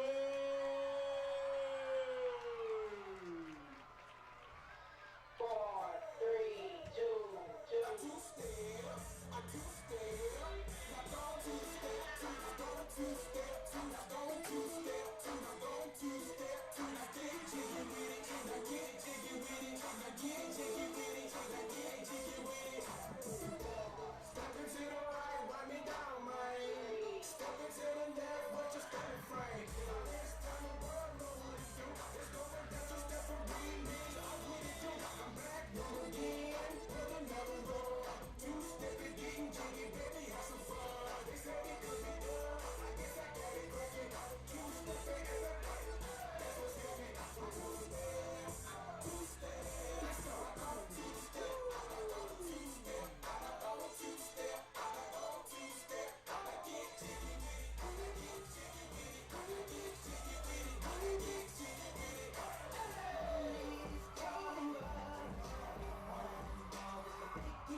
Let's hear it for Project 15 Dance Company.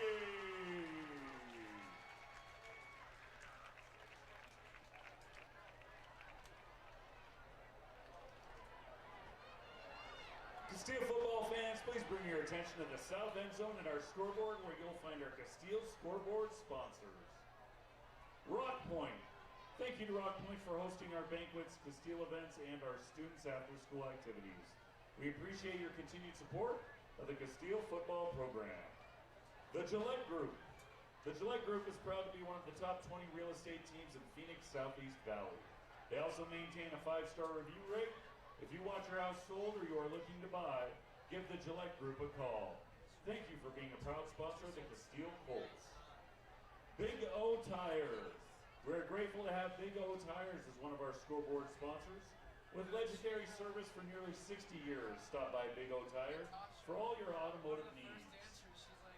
Our Platinum scoreboard sponsors, Duke Sobear, for your heating, cooling, and plumbing needs. Michael Pollock Real Estate Investments. My goal is to build strong communities. Barrow's Pizza. It truly is a family tradition. M Squared Wraps. If you can think it, we can create it. Blue 32 Sports Grill. We pride ourselves on our fresh menu, delicious food, and our family-friendly environment. Wood Barn Barbecue. A father and son duo with over 40 years of barbecue knowledge. After the game, stop by Vero's Chicago Pizza. They are staying open later, so you can grab a bite to eat. Located on Power and Santan Boulevard.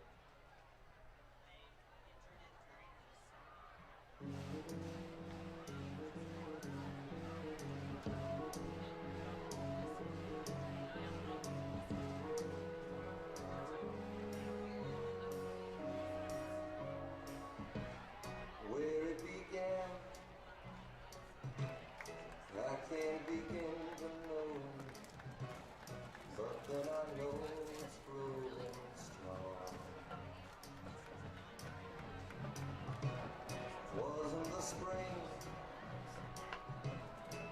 spring became the summer. Who will believe you come along?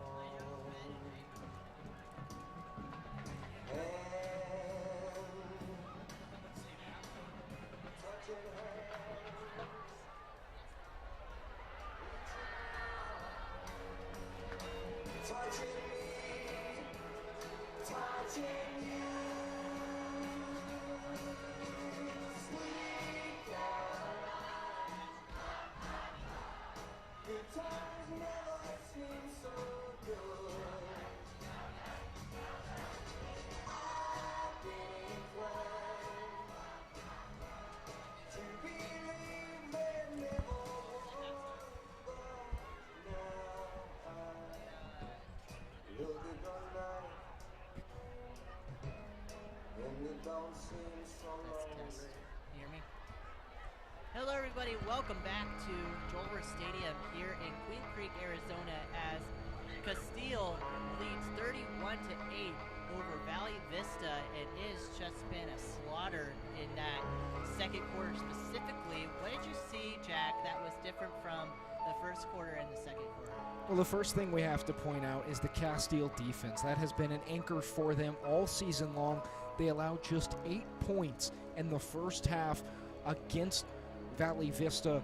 A strong showing for the defense all the way around. In that second quarter specifically, the offense really started to hit their stride and find the rhythm.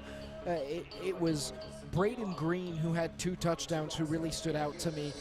Elijah Beeman with another one to extend the lead further to 31-8. Those 2 receivers alone stood out to me.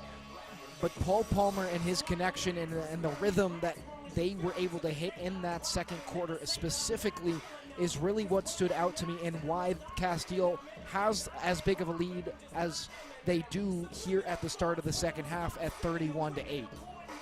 And there's been some mistakes on Casteel's side, but there's been a lot of mistakes over in Valley Vista. How do they limit that to try and at least get back into this game? Yeah, there's not a lot of luck going their way right now. The defense for Casteel, as I mentioned, just really, really strong. Time and time again, we see from Richard Orbert that, like, they have the 7th best linebacker corps in the entire state. Their entire defensive line, Simon Kelly, came into tonight with 1.5 sacks and has added another half sack earlier tonight. Quentin Sweet on the defensive line, Brock Raj, they all have multiple tackles and are considered very high recruits for not only Casteel and not only in the state of Arizona, but in the country. And so, from an offensive standpoint, for Valley Vista, they have to be very technical in this second half. They have to hand the ball off to Jihad Paris Worley.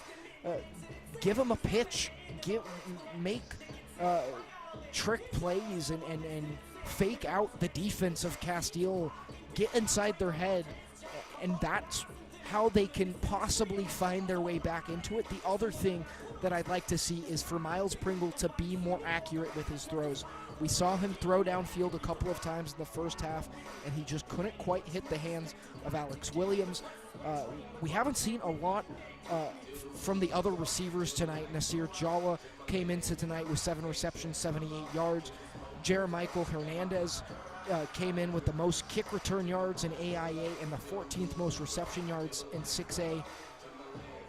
Just not a lot from the receivers tonight, so I would like to see more from them, and I also need to see more from Jihad Paris Worley and what I would call trick plays to start the second half, throw off the defense of what is one of the, if not the best, defense here in 6A AIA, and that's how they can find themselves back on the board. We got 3 minutes until kickoff of the second half, and Casteel will get the ball to start off the second half. Going back to that first half, the Valley Vista started out with the ball, and then the very first play, quarterback fumbles the ball, and the Casteel Colts later score on the ensuing drive. It just seems like there's just, there's been 3 balls coming loose, 2 fumbles for Valley Vista, and they had one come loose on a quarterback sneak. And just seems like there's not a lot of ball control either. Yeah, absolutely. You bring up the fumbles, which has been a big point in increasing the lead for Casteel. They get the fumble at the beginning of the game, as you mentioned, and then go on to score there. The other time, they were also able to score off of the fumble from the quarterback, Miles Pringle. In both situations, you just, first of all, for Casteel, capitalizing on the mistakes of Valley Vista is strong, and that's why they have a lead right now. It's part of the reason they have a lead right now. But for Valley Vista, limiting the turnovers, making sure that Miles Pringle and the rest of the offense keeps that ball in tight when they go down on the ground so that there aren't any more fumbles, because they already have 2 tonight, and just in one half alone. And it's been a wild one here in Joel Worth, not just because of the play on the field, but also in the crowd. It is homecoming game today. Weird day to have a homecoming game. This is a Thursday and not your usual Friday. As I said in the first half, there is a rep shortage here for AIA, so they have to play. There's some games across AIA that have to play on a Thursday, and it just changes things up a little bit. But we got the special teams units out on the field. We got their kicker for the Monsoons. They got their kicker, Alex Valdez, out there, and Casteel will receive the ball to start it off. As the students have just been really into this game as well, and just having a lot of fun over in that student section over to our right. They were bouncing around. They're jumping around. You're right. Up and get down. The kick is up over on the far side. I believe that's Grimes who received it and is trying to find a lane. He stays up, coming towards the near side. There's a flag thrown past the 30, throw to 35, pushed out of bounds. Number 12, Landon Patch on the return. That was Landon Patch, pardon me, another 2 one of the secondary players for flags on the play. Casteel, and there's multiple flags on the field. And Bobby Newcomb sure loves to use his secondary as the returners. Jarius Grimes and J.J. Newcomb, the main kick and punt returners, and this time using Landon Patch.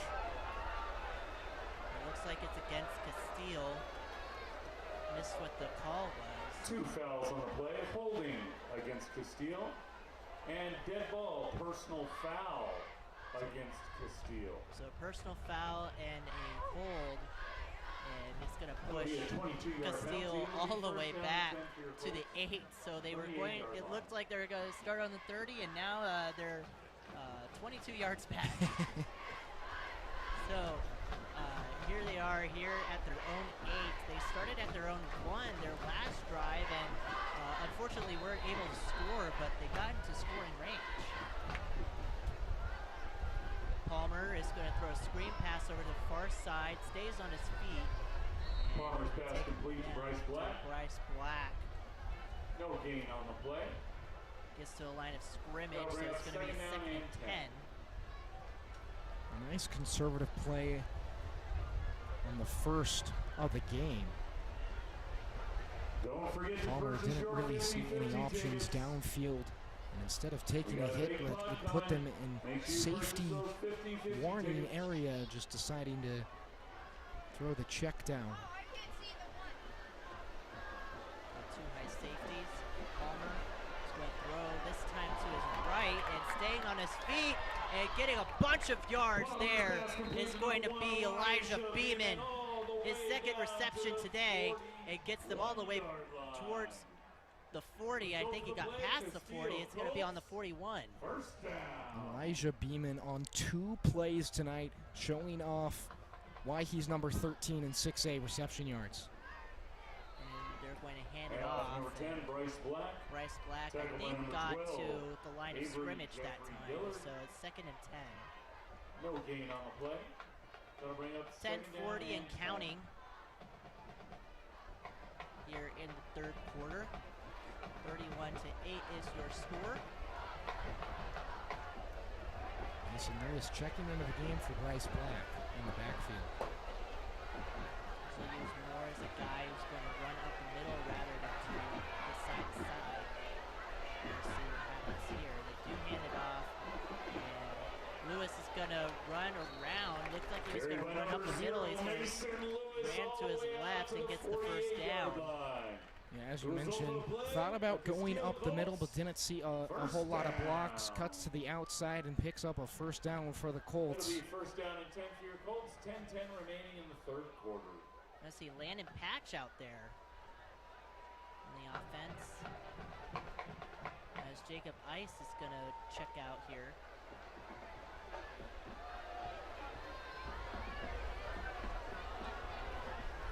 Single backfield. Palmer tries to find a man, throws it way up in the air to absolutely nobody. Palmer's pass intended for Mason Lewis, just a bit I say it's outside. towards Mason Lewis, but Number the ball 42, is Nathan way Beard over on his cover. head, so it's going to be 3rd and 10. That'll bring up 2nd down and 10. Or 2nd and 10, I should say.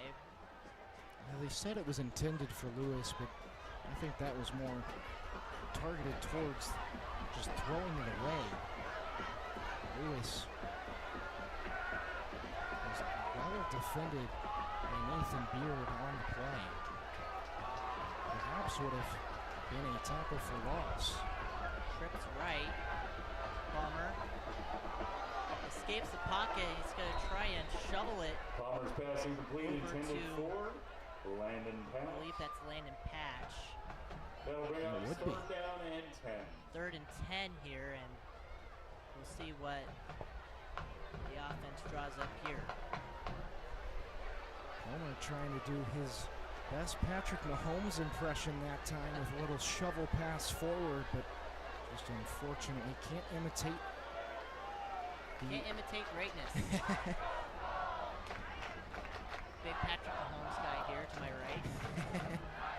Palmer is going to throw to his left, or to his right, I should say, and that's Elijah Beeman. Cuts up to his left. He's going to find a lot of room. He's going to head to the end zone, and just not quite there. Gets to the 6. And what a great cut by Beeman. Finds a lot of space running diagonally to his left. And gets to the 6. What a gain there by Beeman. Injury timeout. Elijah Beeman just in this half, in the 2nd quarter, keeps showing off why he is one of the best wide receivers in the state of Arizona. Already mentioning number 13, came into today, number 13 in receiving yards in all of 6A. Getting the training staff out there as the player is down over on the far sideline. Hasn't gotten up, he's on his side. I believe that's monsoon player or I think it's Stacy Jacobs. If I saw the number correctly, it was number 21. Stacy Jacobs, a strong safety. He earned first team All-Desart District honors last season. One of the better players on this Valley Vista defense. Don't know what the injury is, you don't want to speculate. But you don't want a guy like that going down on a team that's already good. Not the best defense in the state right now. Definitely not a great look. He's still down on the ground. Valley Vista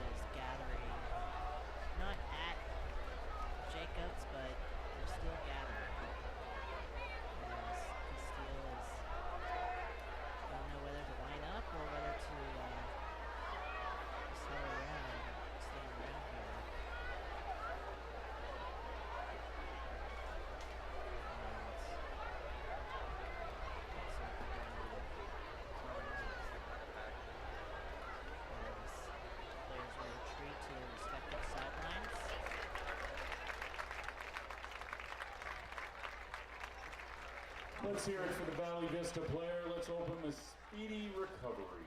Hopefully he'll be okay and that's not a serious injury. It'll be first down and goal coming out of the injury Now timeout. it'll be first and 9:48 goal remaining here. in the third quarter. 7 yards to go.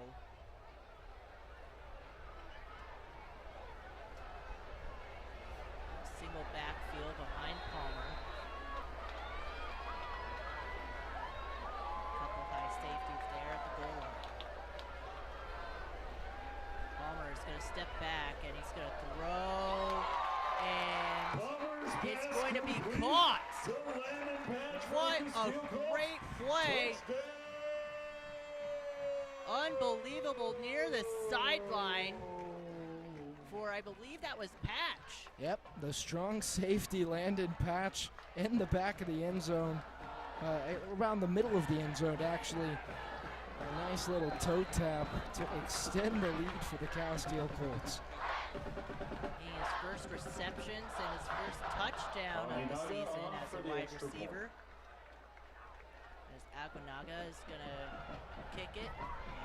The And kick is point up is and good. It is good. 38-8, And a with 30-point 9:42 remaining lead in the here third quarter, for Casteel the Colts. 38, Valley Vista 9:42 left 8. in the quarter. Unbelievable catch there by Patch. Yeah, absolutely, a guy that is used to being in the secondary and blocking those kinds of passes. He knows exactly how to take it right in the breadbasket and gets, as you mentioned, Jake, his first touchdown of the season in almost perfect fashion. Right. You have to make a perfect play to make that. He was well covered, and it was a jump ball there, and luckily for him, fell right into his hands and kept his feet in bounds. Aguinaga's going to kick it off here to Michael Hernandez, who has just been on fire on special teams. So we're going to take a touchback there as it lands at the left side of the end zone. And we'll see what Valley Vista has up their sleeves, and maybe they can get back on track to their scoring drive earlier in the second quarter. Yeah, they definitely need to get the offense flowing now, down by 30 to start the second half. If they want a chance of their first win of the season. Miles Pringle out there under center.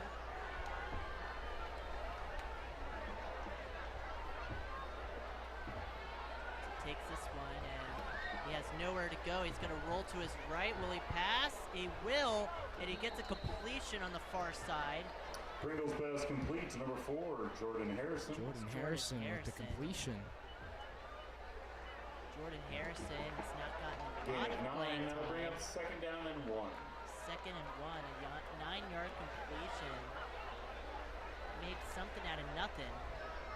Pringle did. Now Pringle saw the pressure, escaped to his right, finds a guy downfield. Not only a nice throw, but great awareness for the quarterback to get out of the pocket and make it a heave down the field. He's been really good at reading the defensive line. As they hand it off, and not much to go there. I don't think they got the first down. Valley Vista on the carry, tackled by number 21, Nate Jimenez. No gain on the play.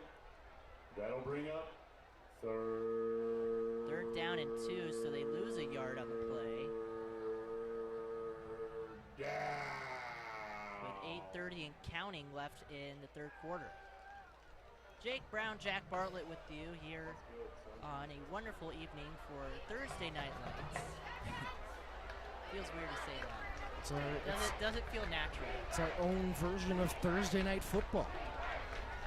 Hands it off, and don't think they quite got the first down. Paris Worley again on the carrying for Jahaz Paris-Worley on the carry. No gain. Ticking under 8 That'll minutes bring here, up and 4th down. it'll be 4th and 2. As the offense will stay on the field, but we've seen the quarterback punt the ball away, so we'll see what he does here. He will punt it away. And land around the 20.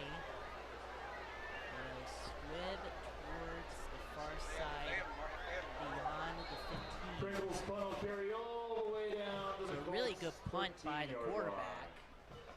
It'll be Don't first see the down and quarterback 10 for your Colts. punt the ball away 7:27 very often, remaining but in the third last quarter. game we called here in this venue, we had a quarterback kick the ball off multiple times, and it was one of the better high school games you'll see.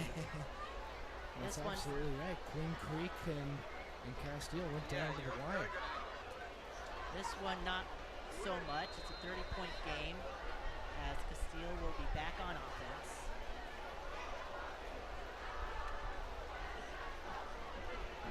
Two wideouts on his left. He's going to throw that one. And it's going to be caught, and a lot of room to run for Elijah Beeman. He's going to cut inside and will be taken down just before the Valley Vista 30. What a play there by Elijah Beeman.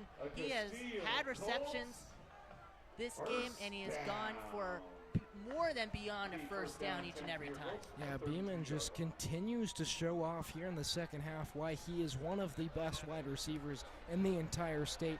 Right there, probably the best example. Palmer alone in the backfield. He's now joined by his running back. There was a false start there. It wasn't called. They're going to give it to Braden Green on the rush. Braden Green on the He's carry, going to work drain his way. tacklers all the way down to the 22-yard I line. think they got to the 22, which means that's a first down. The chains aren't moving.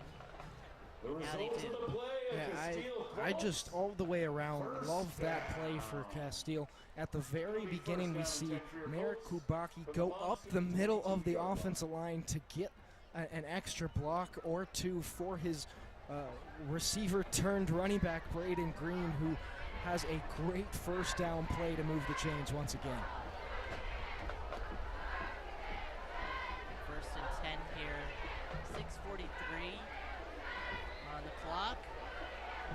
Palmer fakes a handoff. He's going to roll to his left, and he's going to try to get the first down, and he will. He runs out of bounds. Palmer on the keeper all the way down inside the 10-yard line. So a lot of yardage for each The play result of the play, that a the Colts have Casteel run, Colts and they're working their way trying to make this down. possibly a It'll be first and goal for your 45 Colts to from the 8. 9-yard line.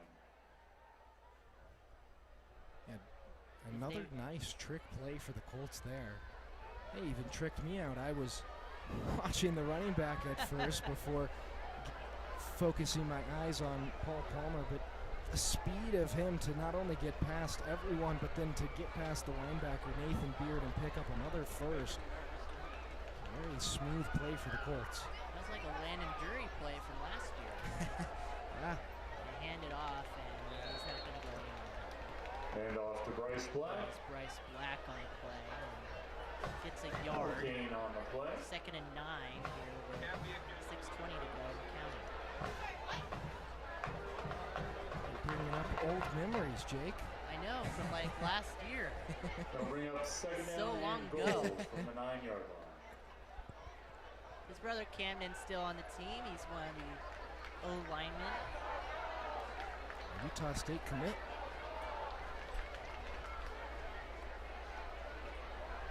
Palmer rolls to his right. He throws that way, and he's gonna get the touchdown. Palmer's pass complete to number 87, Merritt Kubaki.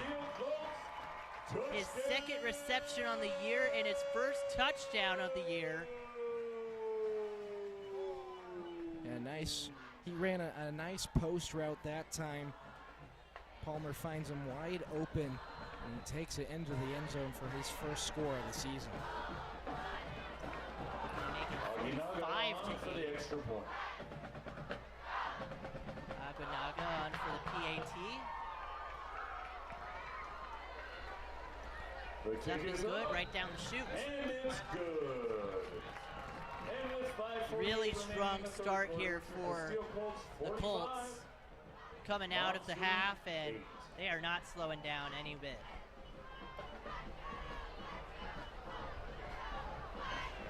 5:48 on the clock here, and it's just past the halfway point of the third quarter, and already there's been 2 scores by the Colts in this half. And definitely shaping out to be a blowout. As you mentioned, 2 scores already just in this third quarter alone. 45-8. At a certain point, you have to ask yourself, how much worse can it get? Right. Naga on to kick it off. Naga on the kick. Number 18, Jermichael Hernandez back to receive. You wonder if next drive we're going to start seeing the backups start to get some snaps. This is kicked off and will be returned. No, they will let it go. Looks like for a second Hernandez was going to return it, but because he's done that today before, it's on the edge of the goal line, and he's like, no, I'll take it myself. But I think when it's 45-8, you don't want to risk injury. Yeah. He'll take the 20 yards.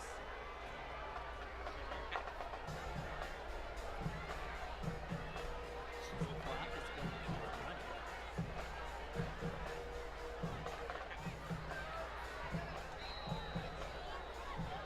Takes past 5 minutes. And it's because it's a blowout, there is a running clock. Don't want to embarrass the guys too much.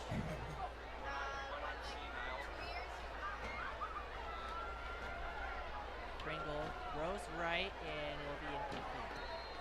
Pringle's pass incomplete. Number 22, Afton Cantrell on the coverage. That is We a have a flag rule of AIA. on the If play. you're up by 34 or more Pass points in the interference second half, there's a running Against the clock. Colts. The only time 15-yard it is penalty, stopped is for a automatic team timeout first and down. officials timeout. Following a score, a change in It'll be possession, or first down and following 10 a for the legal Monsoon, kick play. 4:27 remaining in the third As per quarter. Article 24 of AIA's rulebook. Jack Bartlett looking up the AIA rulebook. Clock is going to tick past 4:15 and counting, and a big hit, almost intercepted. Pringle's In pass and out of the hands of the Number 0, receiver, Mason and a Lewis big on hit the there. coverage. And Mason Lewis almost with the That'll bring pick. up second down and 10. Would have been the third of the season for the Colts. Just couldn't quite grab it, just out of reach. Clock is at 3:45 and counting. 45-8 your score here in Joel Worth Stadium. Homecoming game here on a Thursday. Throws and a big hit. It's a complete pass. Pass complete to number 32. 9, Alex Williams. Alex Williams, who's Number 0, been Mason Lewis. most with productive the hit. receiver today for Gain of 7. the That'll bring Monsoon. up As we approach the 3-minute mark here. Yeah, no surprise there. He's second on the team in receiving yards. And for Jermichael Hernandez, who leads the team, being guarded by some of the best defensive backs in the entire state. Xavier Wade, Zach Brown, J.J. Newcomb, and of course, Jarius Grimes. Hands it off, and we'll get the first down. Now Paris Valley Woolley. Vista runner met Keep by saying Woolley. Fatangi as well. We have a It's friend enough named for a Zach Valley Woolley. Vista who, first down. Woolley and Whirly are very It'll be similar first down names. and 10 They are. for the Monsoon. Just From one their own letter 46 separates the yard two. Shout out to our good friend Zach Woolley over in Houston. Working with the Houston Astros, Yeah, World Series champions. hopefully he's not paying him too many cash. ticks at 2:10. Dump it over to his running back, and good tackle there. Number 21, Nate Jimenez. Jimenez on the tackle, and Caleb just trying to put an exclamation point on what has been just an absolute rout of Valley Vista. It started out, looked like they were having a tough time getting everything together, the Colts did. Only leading 7-0 after the first, and ever since, it's just been a complete rout. 1:30 on the clock, and I believe there's a false start there. We The have a receivers flag jumped. on the play. Dead ball, false start against the Monsoon. It'll be a 5-yard penalty. We'll replay the down. It'll be 2nd down and 13. 2nd and 13. As the clock is just approaching the 1-minute mark. I believe it was Alex Williams who jumped early in previous attempts. Up middle, and it's going to be incomplete. 3rd and 13 now. Pass is incomplete. Pringle tried to target Jordan Harrison That'll bring that up time, but Harrison in double coverage just can't find the ball in his hands. They just can't get anything going. They've got a couple of first downs in this half so far, but they just haven't even threatened to try and get in Colts territory. 3rd and 13. And we get one play off before the end of this quarter, and Pringle talks to his receivers, and I believe they're going to let the clock run out. Definitely a smart decision to head with the fourth quarter with the ball in your hands. You don't want to let Casteel have the ball to start the fourth quarter with a chance of blowing up the scoreboard even more. Take out We're heading to the fourth quarter here in Queen Creek, Arizona, as your Casteel Colts lead 45-8. Jake Brown, Jack Bartlett with you here on the YouTube live stream. Tonight's 50-50 raffle winner Homecoming game here at Casteel. Very exciting moment for these students here. Always really fun coming to homecoming games. Seeing your team win, always one of the highlights of your 4 years in high school. Did you have a homecoming game that you went to that was really exciting? So it wasn't for my school, but there was a Catholic school nearby, just down the street actually, from where I lived, and they played the all-boys Catholic school for their homecoming game. Huge rivalry. They both don't like each other. It's homecoming night. I have a bunch of friends that go to both schools. I decide to go, and the all-boys Catholic school got upset on the road to the other Catholic school, and it was very fun. We tried to storm the field, but the teachers wouldn't let us. But that was probably the highlight of all the high school football games that I went to. My school wasn't very good at football itself. Neither was my high school, but apparently they've been really good ever since I graduated, which is always really fun. We'll talk more about that in a little bit as we're just getting the fourth quarter started. Rolls to his right, has guys in his face. Pringle is going to heave this one, and it's right to Jarius Grimes, who catches it on the fly. He's going to run down the near sideline, stays on his feet, but steps out of bounds. First interception of the day for Miles Pringle. Just heaved that one in the air, overthrew it, and Jarius Grimes is just right there for the taking. And just ran it back as long as he could. It dreams of a pick six right there, looked like. But unfortunately, he stepped out of bounds, so have the offense take over and try to score. First interception of the night thrown for either team, and also the first interception on the season for Jarius Grimes.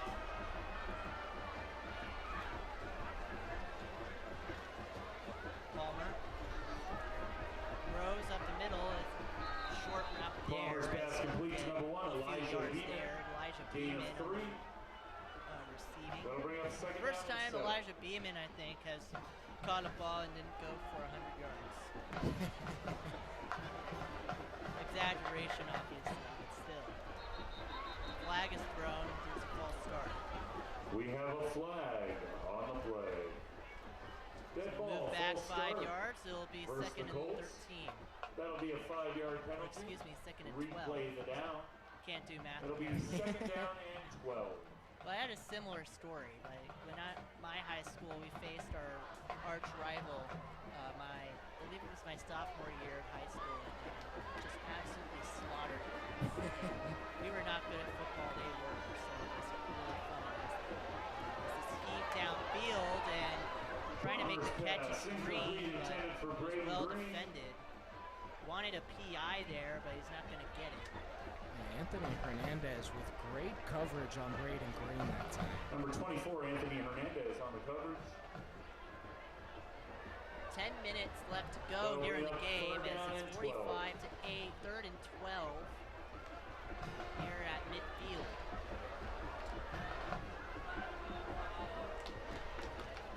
Colts seemingly with back-to-back blowouts after being almost shut out on the road at Carlsbad 2 weeks ago. Checks it down past the 40 on the near side. That's going to be, I believe that's also Green. Pass complete to Westlowski. Oh, it's Colin Westlowski. Inside the 10-yard line. My apologies. As whistles will be blown. We have an official's timeout for injury. There's an injured player on the field. We'll see who it is. As the training staff is out there, but they seem to be retreating. As they motion for the front office to keep the clock rolling. Hey, how about a big round of applause for Jermichael Hernandez? Coming up for the We hope to Casteel see you Colts back on the next field week. soon. They go to Chandler It'll next be Friday. first It is down a and 10 regular here. Friday Colts game on the as 15-yard sectional line. play begins, and Chandler, they're really good at football They're ranked 19th in the nation. in the nation. So a really good team in Chandler as they hand this off. So it's going to be a fake. They dump it over to their far side. Palmer's pass complete to Green. Braden Green unable to go anywhere. I believe that's a lost yardage. Well, he did gain Number a 24, second down. Anthony Hernandez. Number 26, For Valley Xavier Vista, Moore on the They will coverage. continue to be on the road. They will also That'll play bring up next second Friday. down and They'll 9. face Willow Canyon, 7 o'clock next week. They'll hope to search for their first win. They definitely have not had a lot of luck on the road thus far in the season. 3 blowouts to start the season away from home. It has to be really tough. Valley Vista isn't a surprise. You have to go all the way down to Tucson. As it rolls to his left, it's caught, and stays on his feet, will eventually be taken down. That's Kyle Pass Harper. complete to number 6, Kyle Kyle Harper. Harper much in this game, and throws to the tight end today. As I was Down to saying, the it has to be 6-yard really line. tough. That'll Valley bring up Vista, they have to third down travel and from 1. Surprise to Tucson, and then Surprise to Coon Creek, and now they'll stay in the west side of Phoenix against Willow Canyon. But they haven't had a lot of luck on the road. They also have to travel. Yeah, absolutely. I'm also saying that Mesa is a level. Mhm. Surprise is way out there in the west side of the Phoenix area. As rolls to his left, trying to find a man, and he just throws it away. Palmer's pass incomplete. I like the idea for Palmer. Rolls all the way to his right, surveying his options. He tries to get that pass down right in between the defenders, but unfortunately for the Colts, they just can't end up with a score at the end of the play. Looks like they'll keep the offense out there, 4th and 1, deep into Valley Vista territory.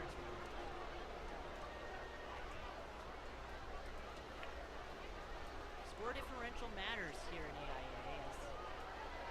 Hand it off, stays on his feet, and they get the touchdown. Mason Lewis Touchdown! runs to his right, gets the corner of the end zone, and they've reached 50 as it's currently 51-8 here in Joel Worth Stadium. This offense has just been saying its best. They put up 51 last week against Trevor Brown High School. Looking for 52 this week. Zabanaga's going to kick it off. Kick is up. It's the PAT. And it's good. It is 52-8, so combined 60 points between these two teams. Of course, one has 52, the other has 8. And we're at 6:18 here, left in the second half. So probably have one drive left, as there will be a running clock. And even if Team Valley Vista were to score, it still is over the 35-point threshold. Yes, it is. So it would still be a running clock. Right. And at which point, Casteel probably just runs the clock out and celebrates with their fans ahead of homecoming this weekend. Right, and it has to be a really fun weekend for Paris, these back to students. receive. Always a fun time at the homecoming dance, the homecoming game. The line drive kick is going to go deep past the end zone for a touchback as the clock runs past the 6-minute mark. That'll be And first down and 10. first for the down and Monsoon 10 at the 20. From the 20-yard line. Just an absolutely dominant play on both sides of the ball, specifically on the defensive side. Yeah, only giving up 8 points to Valley Vista, but other than that, they had 3 turnovers on the game, 1 interception, 2 fumbles, and things have just gone their way tonight. And as you mentioned, especially on the defensive side, only, as I already mentioned, only giving up 8 points, and a lot of punts for the Monsoon tonight. This defense, not only an anchor for the Colts, but a big reason they have such a huge lead. As they hand it off, and gets a good chunk of yardage there on the ground. Is going to be Hernandez on the second carry, down. tackled by number 14, Xavier Wade. Gain of Second down 7. at That'll bring 5. up second down and 3. Second down and 3, so a 7-yard gain from Paris Worley. As the clock is about to hit the 4:30 mark. We were talking about this earlier, but Chandler ranked 19th in the nation. That's who Casteel plays next week. On the schedule, though, 4 top 100 opponents for the Casteel Colts this season. Another handoff as a little shifty movement there by Number Paris 18, Worley. Hernandez on the carry. Or excuse me, that was Hernandez. Michael Hernandez with a running back and a wide receiver. Tackled by number 51, Rocco Fatangiatau. Colts lost to That'll bring up third Carlsbad down and 49-9. Carlsbad ranked 43rd in the nation. Carlsbad was on ESPN. Yes, they Not were. ESPN Plus, they were on ESPN, which is a huge deal. As they continue to put the ball on the ground, as they continue to Mason Lewis on the tackle. Number 34, Paris on the carry. And later in the season, the Colts will take on Hamilton, ranked 96th in the nation according to Max Preps, and they are That'll on be the first road down and 10 for the against Monsoon. the Basha Bears, who are ranked 51st. 3 minutes, 22 seconds remaining in the really game. good teams in this section. Hamilton, Chandler, and Basha rule this section, and Casteel not playing with a chip on their shoulder because they've just been really good the last few years and just haven't Paris been able on the to get carry. over that Tackled by number threshold 0, to try Mason and be a Lewis. top 100 team. Yeah, Absolutely. We saw them and what they were capable of back in 2017, winning their first and only state championship. But they've done a lot over the last couple of seasons with Bobby Newcomb at the helm. Since 2016, their quickest elimination from the AIA playoffs is the round of 16. The entire defense gets in on that tackle. Be a loss of yardage. No gain on the play. Or no gain to get to line of That'll bring scrimmage. up Third and 3. down. You have to imagine they'll continue to run the ball here as the clock ticks. Just a little above 2 minutes here.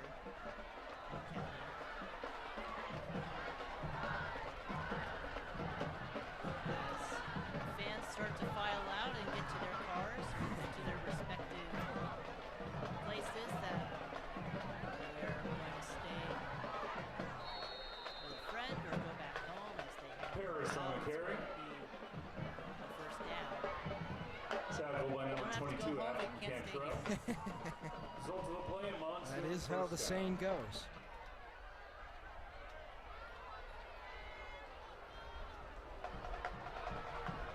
Bobby Newcomb and Casteel, you've got a really tough schedule.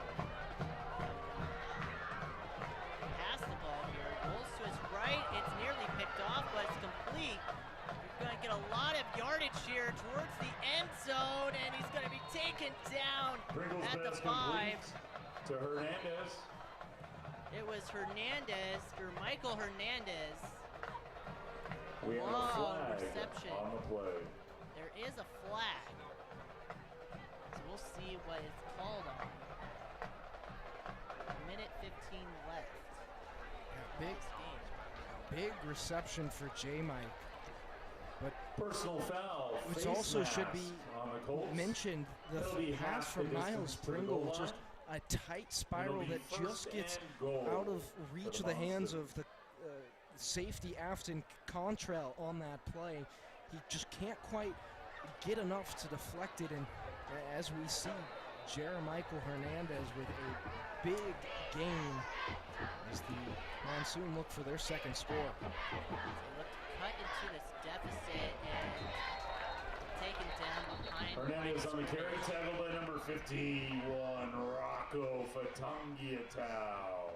So second down here. and Timeout, They're going to call a timeout. Monsoon. Second down and 3 with 58, second down and 4 with 58.9 left on the clock. And at this point, trying to score just because of pride. You don't want to, you're not playing to win the game at this point. You're just trying to get a little bit of hope. Can't score against the Yeah, absolutely. You're down 52 to 8 with less than a minute left. And not only are you 0-4 in the season, soon to be 0-5, but you have to finish the rest of the season out. So for these guys to not only score a touchdown, but to internally score, and internally what that does is say, we can do this. We can finish our drives. We are able to score touchdowns and score points. We just have to work this kind of rhythm and this kind of offense the rest of the season so we can finally get win number 1 out of the way. Coming out of the Only timeout will be once second has down and goal Valley for the Vista Monsoon. scored more from than the 4-yard 15 line. points. That was against Desert Vista. They lost 18 to 17 in week 3. Looking to pass the ball, and he's going to be sacked behind the line of scrimmage. Sacked by number 27, Micah Schwartzfeger. Seems the Monsoon called their second Loss timeout. of Well, they want to score. 5. Why not? Timeout, Monsoon. Micah Schwarzenegger, his first sack of the year. That's quite the tongue twister there. Yeah, it's almost like Schwarzenegger. Kind of cut it in. Like Schwarzenegger. Yeah.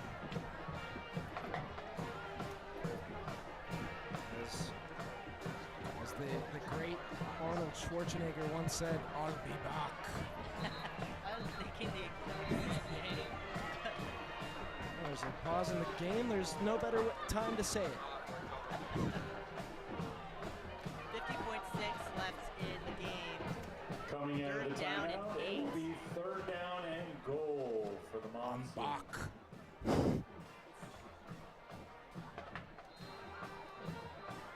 Trying to score here on their final drive in the final minute of the game. Nobody in the backfield. He's going to run towards the end zone, and he'll get there. Miles on the keeper Pringle for a takes it Monsoon himself touchdown. into the end zone. Clock stops at 42 seconds exactly, and it'll at least be 52 to 14. And whether or not they kick for a PAT or go for 2, we'll see. This will be the second most points that Valley Vista has scored here, at least tied for second most Valdez points, depending on on for what the extra Valdez point. does here. With PAT.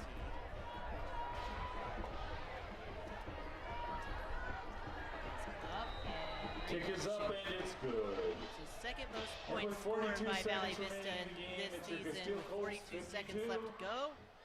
Monsoon 15. 52-15 your score here with not much time left. And man, it's just been an offensive explosion and it's really good defense all around. This is just what you want from a team like this in Casteel that has so much potential to do some very dangerous things and has a tough schedule coming up against some of the best teams in the nation and certainly the best teams in the state of Arizona in their own section. So it's going to be quite the next, it's going to be quite the battle in the next 5 weeks here. The only teams they face that are Valdez not on in the the top 100 kick. left to be here are Perry, which will be at home on October 6th, and Corona del Sol roughly a month later, the 3rd of November. That are miles away from those. It's going to be kicked not too hard. It'll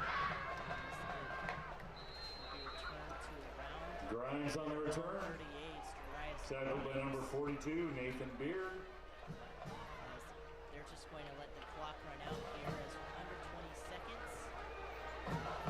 No reason to run a play here, and looks like a Ryan going to play. 3, 2, And that'll do it here one, from Joe and Stadium. the Colts take this one 52-15 here against Valley Vista. An 15. absolute dominant performance by Bobby Newcomb and his team, and this is just what you want heading into a really tough schedule. Yeah, absolutely. A big win in back-to-back weeks. They won 51-0 last week at Trevor Brown High School. Here back at home, they win 52-15. And as you mentioned, a tough stretch coming down to end this season. They have Basha, there's Chandler. You can't forget to mention Hamilton, right? Hamilton. There's Chandler, Corona del Sol at the end of the season as well, and Perry. So not All only your just division rivals. not only are they all very tough opponents, but as you just mentioned, rivals. They're in the same section. There's a little bit more heart at the end of this final stretch of the season. So to get a big win like that has to not only feel good, but it gives them confidence to finish the season on a strong note.